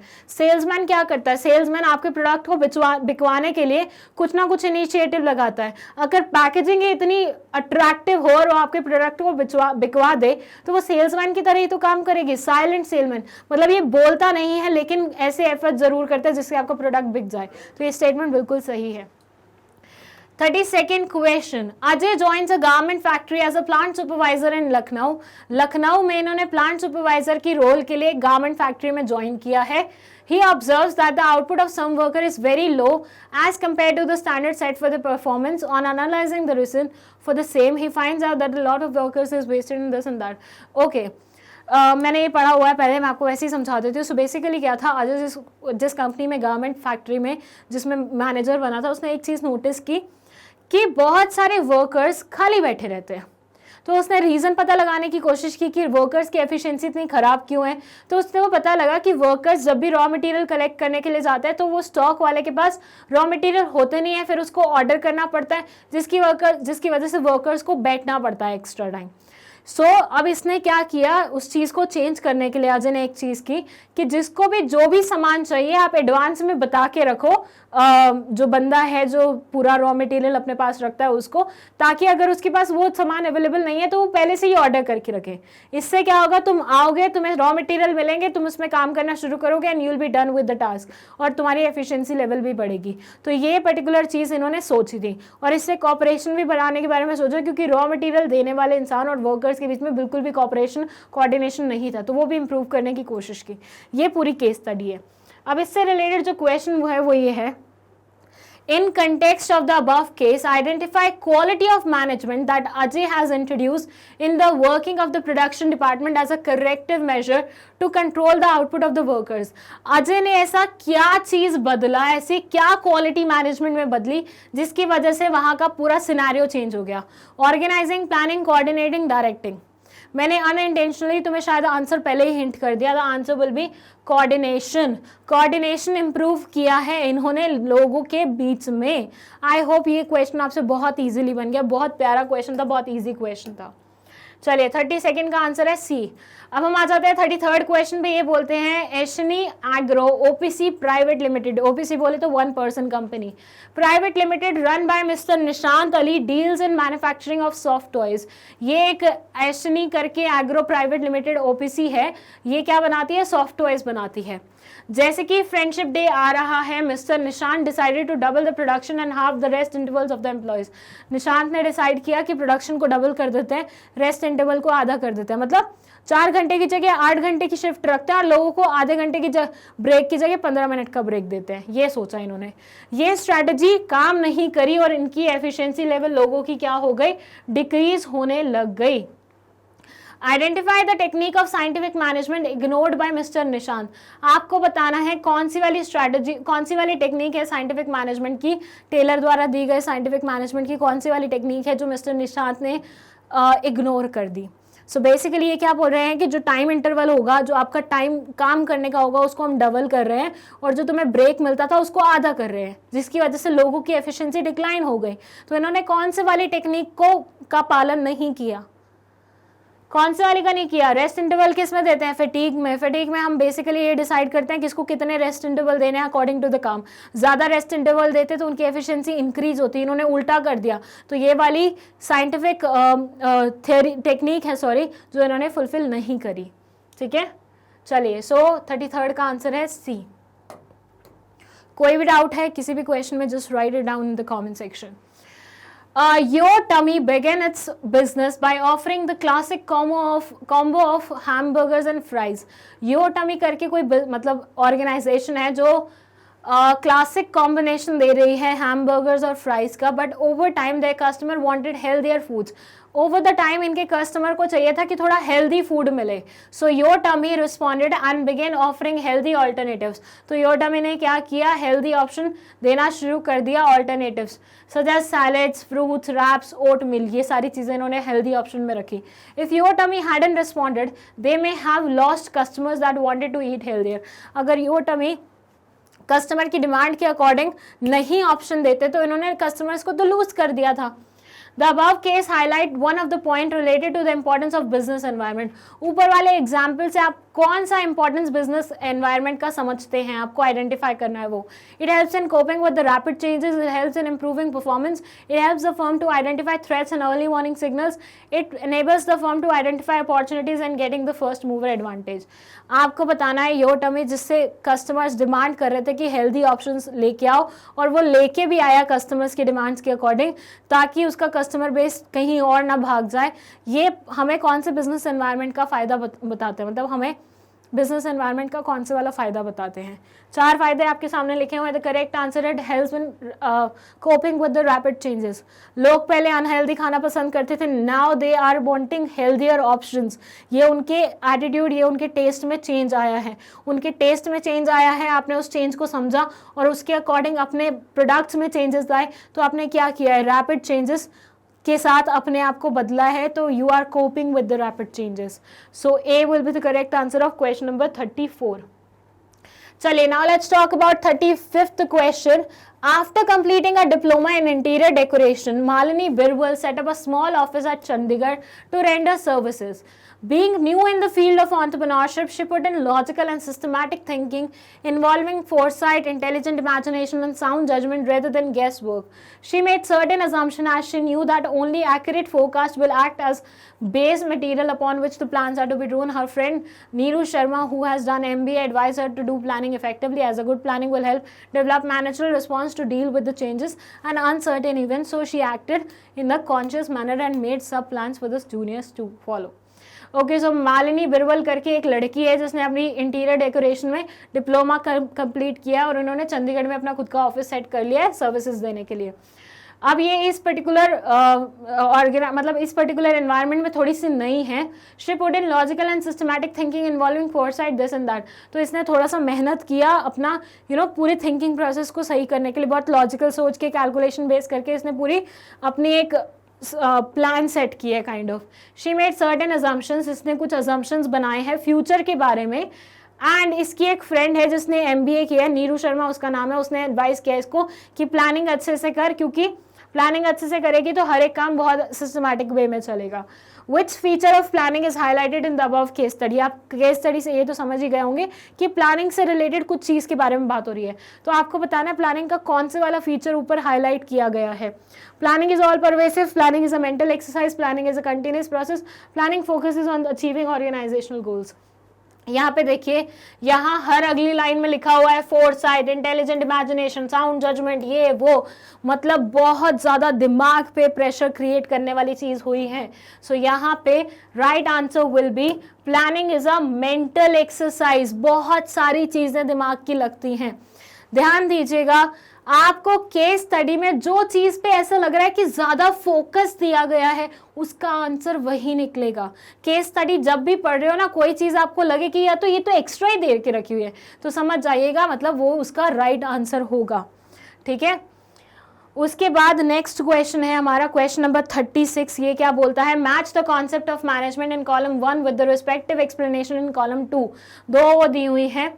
Organizational structure, decentralization, span of management, number of subordinates under a superior, ये होता है span of management. Span of management का मतलब क्या होता है? एक superior के अंदर कितने subordinates आ सकते हैं effectively. Organizational, the framework within which a managerial and this an optional policy decision. Okay. Within management this. अब हम ऑप्शन मैच करते हैं. C1 के साथ मैच कर रहा है, ये दोनों में तो नहीं कर रहा. अब इसमें क्या हो रहा है? D मैच कर, मतलब A मैच कर रहा है 3 के साथ. ओके, A मैच कर रहा है 2 के साथ, B मैच कर रहा है 3 के साथ. ये ठीक है. C will be the correct option. C will be the correct option. Decentralisation का मतलब क्या होता है? एक ऑप्शनल पॉलिसी जो डिसीजन मेकिंग से रिलेटेड होते हैं टॉप लेवल की. ठीक है. और ऑर्गेनाइजेशनल स्ट्रक्चर मतलब फ्रेमवर्क जिसके बीच में मैनेजरल टास्क वगैरह कंप्लीट होंगे. ठीक है. तो C is the correct answer for 36th question. Now let's move to 37th question. Shreya Limited has been awarded recently with the Best Employer of the Year award. Shreya नहीं, Limited नहीं है, sorry, वो lid है. Shreya lid को इस बार Best Employer of the Year का award मिला है. The company has believed in the ideas and suggestions of its employees. Company का एक प्रॉपर तरीका है कि वो एम्प्लॉयज़ के आइडियाज़ को वेलकम भी करती है और कई बार अगर सही लगते हैं तो उन पे एक्ट भी करती है. There is a selective disposal of decision-making authority at all levels. There is no delay in delivery of orders to customers due to prompt decision taken by employees. ये बोलते हैं यहाँ पे हर एक मतलब लेवल पे लोगों को काम करने की परमिशन तो है ही है और डिसीजन लेने की भी परमिशन है उनके रिस्पेक्टिव एरिया की, जिसकी वजह से ऑर्डर्स कभी भी डिले नहीं होते और टाइमली कस्टमर के पास हर ऑर्डर पहुंच जाता है.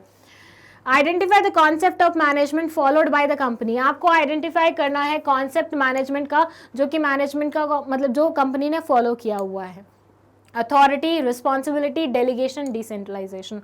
बहुत सिंपल आंसर है डिसेंट्रलाइजेशन. जब ये बात करते हैं कि भैया हमने हर एक इंसान को डिसीजन मेकिंग की पावर दी हुई है, हर लेवल के लोगों के पास डिसीजन मेकिंग की पावर कैपेसिटी है, तो मतलब उस पर्टिकुलर ऑर्गेनाइजेशन में डिसेंट्रलाइजेशन चल रहा है. आई गेस इसी पूरे टेस्ट में डिसेंट्रलाइजेशन के 3-4 क्वेश्चन आ गए हैं. पिछले वाले टेस्ट में इससे रिलेटेड क्वेश्चन नहीं थे, उसमें डेलीगेशन से रिलेटेड क्वेश्चंस थे. अब हम बात करते हैं 38th क्वेश्चन के बारे में. असर्शन रीजन का क्वेश्चन है. Organizing provides a base for measuring performance and helps in fixing responsibility in case of poor performance. In divisional structure, each department is accountable for its own profit or loss. ये बोलते हैं organizing provides base for measuring performance and helps in fixing responsibility in case of poor performance. Organising की वजह से हम हर किसी की responsibility fix कर पाते हैं, क्योंकि हम वर्क क्या कर देते हैं, डिवाइड कर देते हैं और लोगों को असाइन कर देते हैं, जिसकी वजह से अगर किसी की पुअर परफॉर्मेंस होती है तो वो भी हम मेजर कर पाते हैं बहुत ईजिली। रीजन में दिया हुआ है डिविजनल स्ट्रक्चर में हर एक डिपार्टमेंट अपने काम के लिए अकाउंटेबल होता है, अपने प्रॉफिट के लिए अकाउंटेबल होता है, अपने लॉस के लिए अकाउंटेबल होता है। इससे रिलेटेड एक क्वेश्चन हम पहले सॉल्व भी कर चुके हैं। तो सबसे पहले क्वेश्चन ये उठता है, क्या ये दोनों स्टेटमेंट सही हैं? तो yes, both the statements are right. अब बात बनती है, मतलब ये दोनों ऑप्शन तो वैसे ही इनकरेक्ट हो गए ऐसे में, अब इन दोनों में से कौन सा सेलेक्ट होगा वो डिपेंड करेगा कि रीजन में जो बात लिखी हुई है क्या असर्शन में लिखे हुए फैक्ट को वो एक्सप्लेन कर पाती है। तो यहाँ पे आंसर है हमारा यस, वो एक्सप्लेन कर पा रही है, क्योंकि ऊपर जो बात लिखी हुई है मेजरेबिलिटी की, अकाउंटेबिलिटी की, वो सेकंड वाले से रिलेट कर रही है, जिसमें हम क्लियरली बोल रहे हैं कि डिविजनल स्ट्रक्चर में कहीं ना कहीं डिपार्टमेंट्स अपने प्रॉफिट और लॉसेस के लिए अकाउंटेबल होते हैं। तो पुअर परफॉर्मेंसेस भी हम आराम से असरटेन कर सकते हैं, जो कि ऊपर वाली लाइन में दी हुई है। सो राइट आंसर विल बी ए। 38 का राइट आंसर है ए। जिनसे असर्शन रीजन वाले क्वेश्चन नहीं बन पा रहे हैं या जिन्हें डाउट है असर्शन रीजन वाले क्वेश्चन में, तो मैंने स्पेसिफिकली एक वीडियो बनाई थी जिसमें मैंने 100 असर्शन रीजन के क्वेश्चंस लिए थे। बीच बीच में मैंने बहुत सारे उससे रिलेटेड टिप्स भी दिए थे। तो अगर आपने वो वीडियो नहीं देखी है प्लीज़ जाके देख लीजिए, आपको सारे लिंक ना यहाँ पे मिल जाएंगे डिस्क्रिप्शन बॉक्स में, और यहाँ नहीं मिले तो बस प्लेलिस्ट में जाइएगा, जो सेक्शन है मैग्नेट ब्रेन्स पे प्लेलिस्ट का, वहाँ पे आपको पक्का मिल जाएंगे। ठीक है, बस थोड़ी सी मेहनत करनी है। और अभी क्योंकि आपके पास शॉर्टेज ऑफ टाइम है, 8 दिसंबर को आपका एग्जाम है, तो एक काम कीजिएगा, स्पीड बढ़ा लीजिएगा वीडियो की। वैसे भी बहुत सारे स्टूडेंट्स बोलते हैं कि मैम आप बहुत स्लो बोलते हो, तो हम वैसे ही 2x पे या 1.75x पे देखते हैं। तो अब राइट टाइम है, जब मैं खुद बोल रही हूँ 2x पे देखो, अगर 3x होता तो मैं उस पर बोल देती, बट वो परमिटेड नहीं है यूट्यूब द्वारा, तो 2x पे ही देख लो, लेकिन देखो ज़रूर वो वीडियोज़। ठीक है, उसमें बहुत सारी टिप्स हैं असर्शन रीजन से रिलेटेड। यहाँ है low initial price is regarded as the principal means for entering into mass market for some new products. अगर हम इनिशियली कम प्राइस रखते हैं किसी चीज़ का, तो हम बहुत लंबे ऑडियंस तक पहुँच सकते हैं, ऑडियंस नहीं, बहुत सारे कस्टमर्स तक पहुँच सकते हैं। भैया किसी भी चीज़ का कम प्राइस होता है तो हर अगला इंसान उसको खरीदने के लिए इच्छुक होता है और खरीद भी सकता है, तो वही चीज़ लिखी हुई है। Firms generally enter into production of new products with having access capacity of the plant. Firms generally enter करती हैं प्रोडक्शन में ऐसे प्रोडक्ट्स की जो उनके पास एक्सेस कैपेसिटी में बन पाए प्लांट के अकॉर्डिंग। ठीक है, तो पहले तो आप बताइए क्या ये दोनों स्टेटमेंट सही हैं, और अगर सही है तो क्या एक दूसरी को एक्सप्लेन कर रही है। दोनों स्टेटमेंट सही हैं तो ये दोनों ऑप्शन तो गलत होते ही हैं पहले से। एंड जब बात आती है कि यार एक दूसरे को एक्सप्लेन कर रही है, यस बिल्कुल कर पा रही है। मास प्रोडक्शन लो, मतलब अगर हमें कोई भी कम रेट पे बनानी है चीज़ ताकि हम मास को अट्रैक्ट कर सके, मास की डिमांड को फुलफिल करने के लिए हमें प्रोडक्शन कैपेसिटी भी तो ज़्यादा रखनी पड़ेगी। तो आपस में लिंक्ड ही तो हुई थी दोनों स्टेटमेंट्स। एक स्टेटमेंट में हम बोल रहे हैं कि प्लांट की कैपेसिटी उतनी होनी चाहिए कि हम एक्सेस में प्रोडक्शन कर सके, और दूसरा सेंटेंस बोल रहे हैं हमें एक्सेस में प्रोडक्शन करना इसलिए ज़रूरी है क्योंकि मास तक हमें रीच करना है, क्योंकि हमने इनिशियली प्राइस बहुत कम रखा है। तो दोनों बातें एक दूसरे से लिंक्ड हैं, एक दूसरे को एक्सप्लेन करते हैं। So that's the reason A will be the correct answer of this question 39। अब हम आ गए हैं 40th क्वेश्चन पे, और इसके बाद सिर्फ 10 क्वेश्चन और बचे हैं। जल्दी से देख लो, कंप्लीट करो, और फिर से एक बार रिवीजन पे बैठ जाओ एनसीईआरटी की, एंड मेक श्योर आप एनसीईआरटी मतलब अपने बिजनेस स्टडीज़ का पेपर जब अटेम्प्ट करो आपसे सारे क्वेश्चन बने, कोई भी ऐसा टॉपिक नहीं हो जिससे आपको क्वेश्चन नहीं बन पा रहे हैं। Okay, it says Beena, a student of management, likes to relate what she learnt in the class to real life situation. Beena करके एक स्टूडेंट है मैनेजमेंट की, जो यूजुअली क्लास में जो भी पढ़ती है उसको रियल लाइफ सिचुएशन से रिलेट करती है, जैसे अक्सर मैं आप लोगों को बोलती हूँ करने के लिए। While watching educational programs on television, she observed many situations that reminded her of concepts of scientific management. मतलब एक बार वो एजुकेशनल प्रोग्राम्स देख रही थी टीवी पे, तो उसने ऑब्जर्व किया दैट मेनी सिचुएशन, बहुत सारी ऐसी सिचुएशन है जो उसे साइंटिफिक मैनेजमेंट की कॉन्सेप्ट से लिंक करवा पा रही थी. In one such program, factories manufacturing parts for products like automobiles, computers, mobile phones were being telecast. Name the technique of scientific management that should be adhered to while manufacturing parts of those. Okay. बहुत simple question है. ये बोल रहे हैं कि भाई एक लड़की है जो रियल लाइफ सिचुएशन को जो भी पढ़ती है उससे अटैच करती है, ठीक है. तो उसने साइंटिफिक मैनेजमेंट की कुछ क्लासेस लगाई होंगी, तो वो जो पढ़ा उसने, तब ये क्या कर रही थी, एजुकेशनल प्रोग्राम्स देखती थी. मेरी भी बहुत आदत थी, मैं जो भी स्कूल में पढ़ के आती थी ना, मैं यूजुअली ऐसे डिस्कवरी पे इस पे उस पे ऐसे वीडियोज़ देखती थी जिसमें मुझे वो चीज़ें लिंक करने को मिल पाती थी. तो इसने कुछ ऐसे ऑर्गेनाइजेशंस देखे जो कि पार्ट्स बना रहे थे, प्रोडक्ट्स बना रहे थे, ऑटोमोबाइल्स, कंप्यूटर्स, मोबाइल फोन्स वगैरह. तो अब आपसे जो क्वेश्चन पूछा गया वो ये पूछा गया कि अगर एक ऑर्गेनाइजेशन बहुत सारे प्रोडक्ट्स एक ही जगह बनाती है तो उसे कौन से वाली साइंटिफिक टेक्निक का इस्तेमाल करना चाहिए. Name the technique of scientific management that should be adhered to while manufacturing parts for such products. जब भी आप ऐसे पार्ट्स बनाते हो, मैन्युफैक्चरिंग पार्ट्स बनाते हो प्रोडक्ट्स के, तो आपको कौन से वाला साइंटिफिक मैनेजमेंट टेक्निक फॉलो करना चाहिए. 4 ऑप्शन दिए हुए हैं. Standardisation of work, functional foremanship, method study, time study. And the correct answer will be standardisation of work. पहले से ही हर एक चीज़ का स्टैंडर्ड फिक्स कर लो ताकि जो भी आप बना पा रहे हो वो बिल्कुल एग्जैक्ट उसी से मैच करता हो जो आपने बेंचमार्क सेट किया हुआ है. चलिए इसी बात पे चलते हैं 41st क्वेश्चन पे. ये है, Samsung is leading manufacturer of electronic goods across the globe. It is planning to introduce high end smart TV in Asian market and is anticipating moderate demand for it. Based on this assumption, it fixed the price of TV at $1,500 per TV. Which of the following factors affected the price of the TV?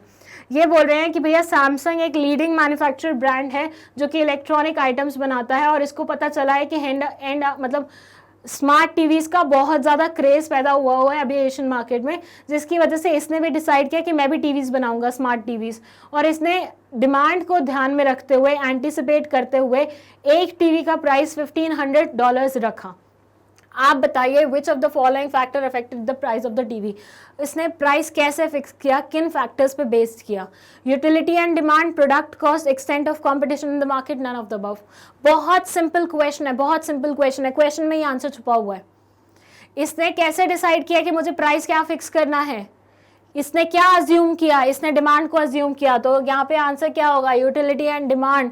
Demand इसने assume किया, उसके basis पे इसने price fix किया. तो this is the criteria which is used for fixing the price. हम price बहुत सारी चीज़ों पे के अकॉर्डिंग फिक्स करते हैं, बहुत सारे फैक्टर्स को देखते हैं और उसके बेसिस पे डिसाइड करते हैं कि हमें प्राइस इतना रखना है. तो प्राइस इसने किस बेसिस पे रखा कि डिमांड कितनी होगी, मतलब इसको लग रही है डिमांड बहुत ज़्यादा, इसी बेसिस पे इसने प्राइस रख दिया. तो 41st का आंसर है ए. Again, match the following question. Okay, it says finding wants and filling them. Supremacy of product quality, aggressive sales promotion, easy availability and affordability of products. अगर मान लीजिए आपको एक ही आंसर पता है, फर्स्ट से मैं बोलती हूँ फर्स्ट वाला ही आंसर पता है, finding wants and filling them. ये कहाँ आता है, मार्केटिंग कॉन्सेप्ट में. मार्केटिंग में हम यही तो देखते हैं कि भैया कस्टमर की क्या नीड्स हैं, लेट्स फॉलो देम, और उसी के बेसिस पे हम प्रोडक्ट बनाते हैं और उनको बेचेंगे और उनको सेटिस्फाई करेंगे. सो ए को 4 से कनेक्ट करना है, ए को 4 से कनेक्ट करना है. इसमें नहीं हुआ, इसमें नहीं हुआ, तो ये आंसर तो वैसे ही हट जाएंगे. ए को 4 से, ए को 4 से ना. ऐसे मानिए अग्रेसिव सेल्स प्रमोशन हम किस में करते हैं, सेलिंग. इसमें हम सिर्फ बेचने के बारे में सोचते हैं, हमें वांट्स नीड्स से कुछ लेना देना नहीं है. हम बोलते हैं हमने ये प्रोडक्ट बना लिया, अब बस हमें इसे बेचना है, बेचना है, बेचना है. तो अग्रेसिव सेल्स प्रमोशन सी के मतलब 2 के साथ कनेक्ट होगा. तो सी 2 के साथ इसमें कनेक्ट हो रहा है, इसमें नहीं हो रहा. बट इतना ही नहीं, हम सेकेंड ऑप्शन भी देखेंगे, बी 3 के साथ हो रहा है. Supremacy of the product quality, मतलब प्रोडक्ट कॉन्सेप्ट में. यस, हमने क्वालिटी के बारे में बात करते हैं. प्रोडक्ट कॉन्सेप्ट में हम किस चीज के बारे में बात करते हैं, प्रोडक्ट की क्वालिटी के बारे में बात करते हैं. और फिर है डी को आई से, easy availability and affordability of the product, production concept. Production concept में हम किस चीज़ के बारे में बात करते हैं कि कैसे इस प्रोडक्ट को सबसे सस्ता बनाया जाए, स्टिल अच्छी वे में बनाया जाए. तो प्रोडक्शन कॉन्सेप्ट में हम किसी भी प्रोडक्ट की कॉस्ट को डिक्लाइन करने के बारे में सोचते हैं. ये सारी फिलॉसफीज मैंने आपको ऑलरेडी पढ़ाई हुई है मार्केटिंग मैनेजमेंट में. रिसेंट चैप्टर है जो शूट हुआ था. प्लीज़ अगर आपने वीडियोज़ नहीं देखी है फटाफट जाके देख लो, बहुत इंपॉर्टेंट चैप्टर है. और एट टाइम्स हो सकता है आपको ये थोड़ा कंफ्यूजिंग भी लगे। विद दैट एक और प्लस पॉइंट है, इकलौता चैप्टर 10 नंबर का आ रहा है। अगर इस चैप्टर पे आपने पकड़ बना ली ना तो 10 नंबर आपके हाथ से कोई नहीं छीन सकता।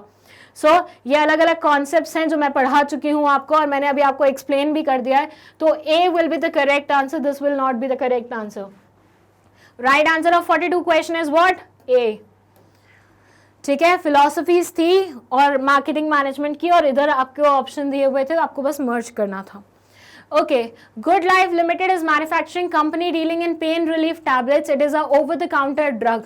गुड लाइफ लिमिटेड एक मैन्युफैक्चरिंग कंपनी है जो कि दवाइयां बनाती है। किस तरह की दवाइयां बनाती है? जो कि ओवर द काउंटर पे बिकती हैं, मतलब काउंटर पे बिकती है बहुत आसानी से।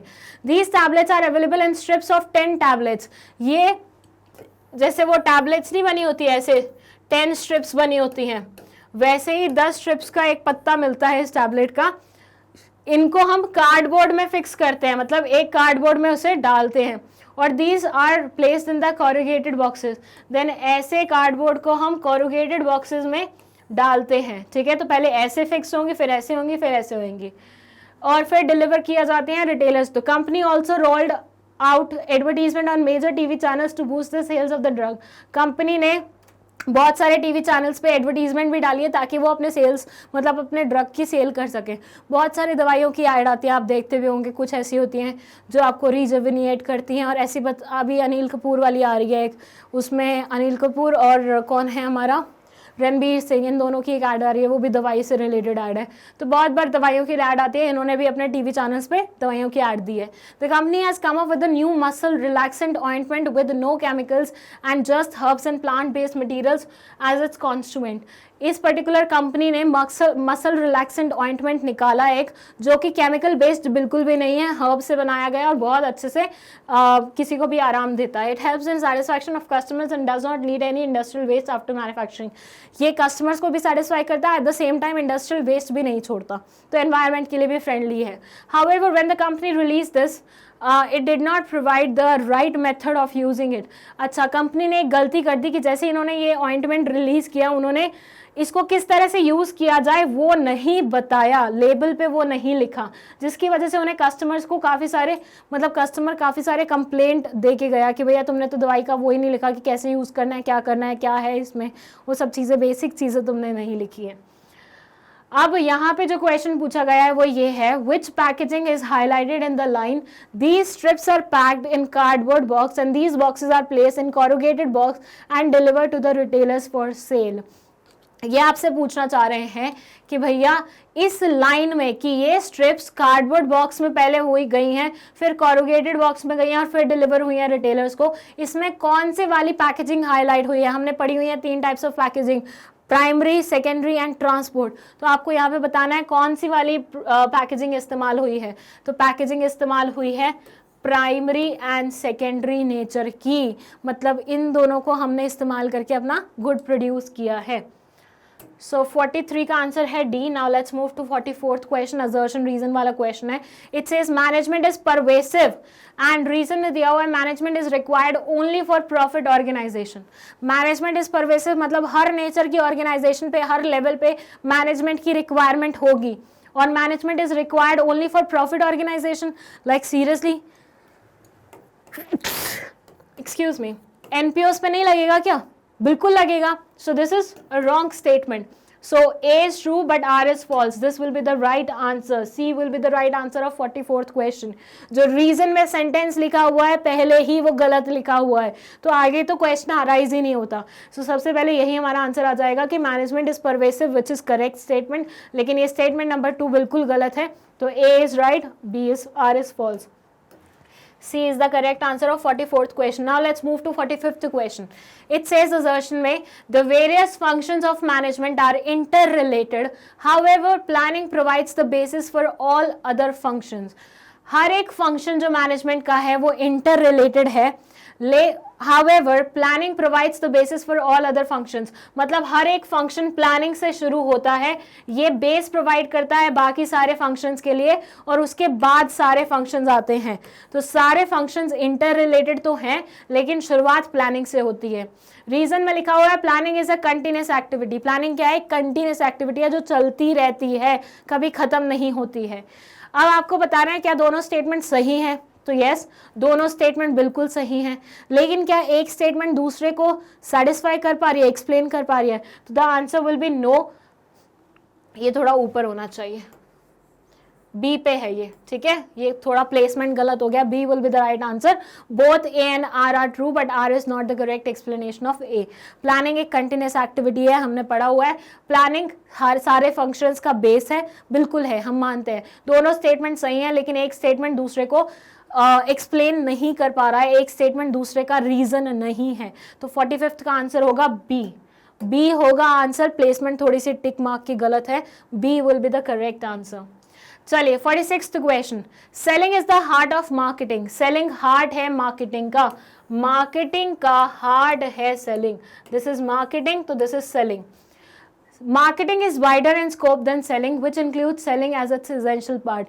मार्केटिंग बड़ा है सेलिंग से, और मार्केटिंग के अंदर सेलिंग आता है, जो कि बहुत इंपॉर्टेंट पार्ट है मार्केटिंग का, ठीक है। तो बेसिकली क्या बोल रहे हैं, जो बच्चे कंफ्यूज होते हैं कि marketing is equal to selling, that's not correct. Selling एक हिस्सा है मार्केटिंग का, मार्केटिंग बड़ी चीज है, सेलिंग उसका एक हिस्सा है, लेकिन इंपॉर्टेंट हिस्सा है।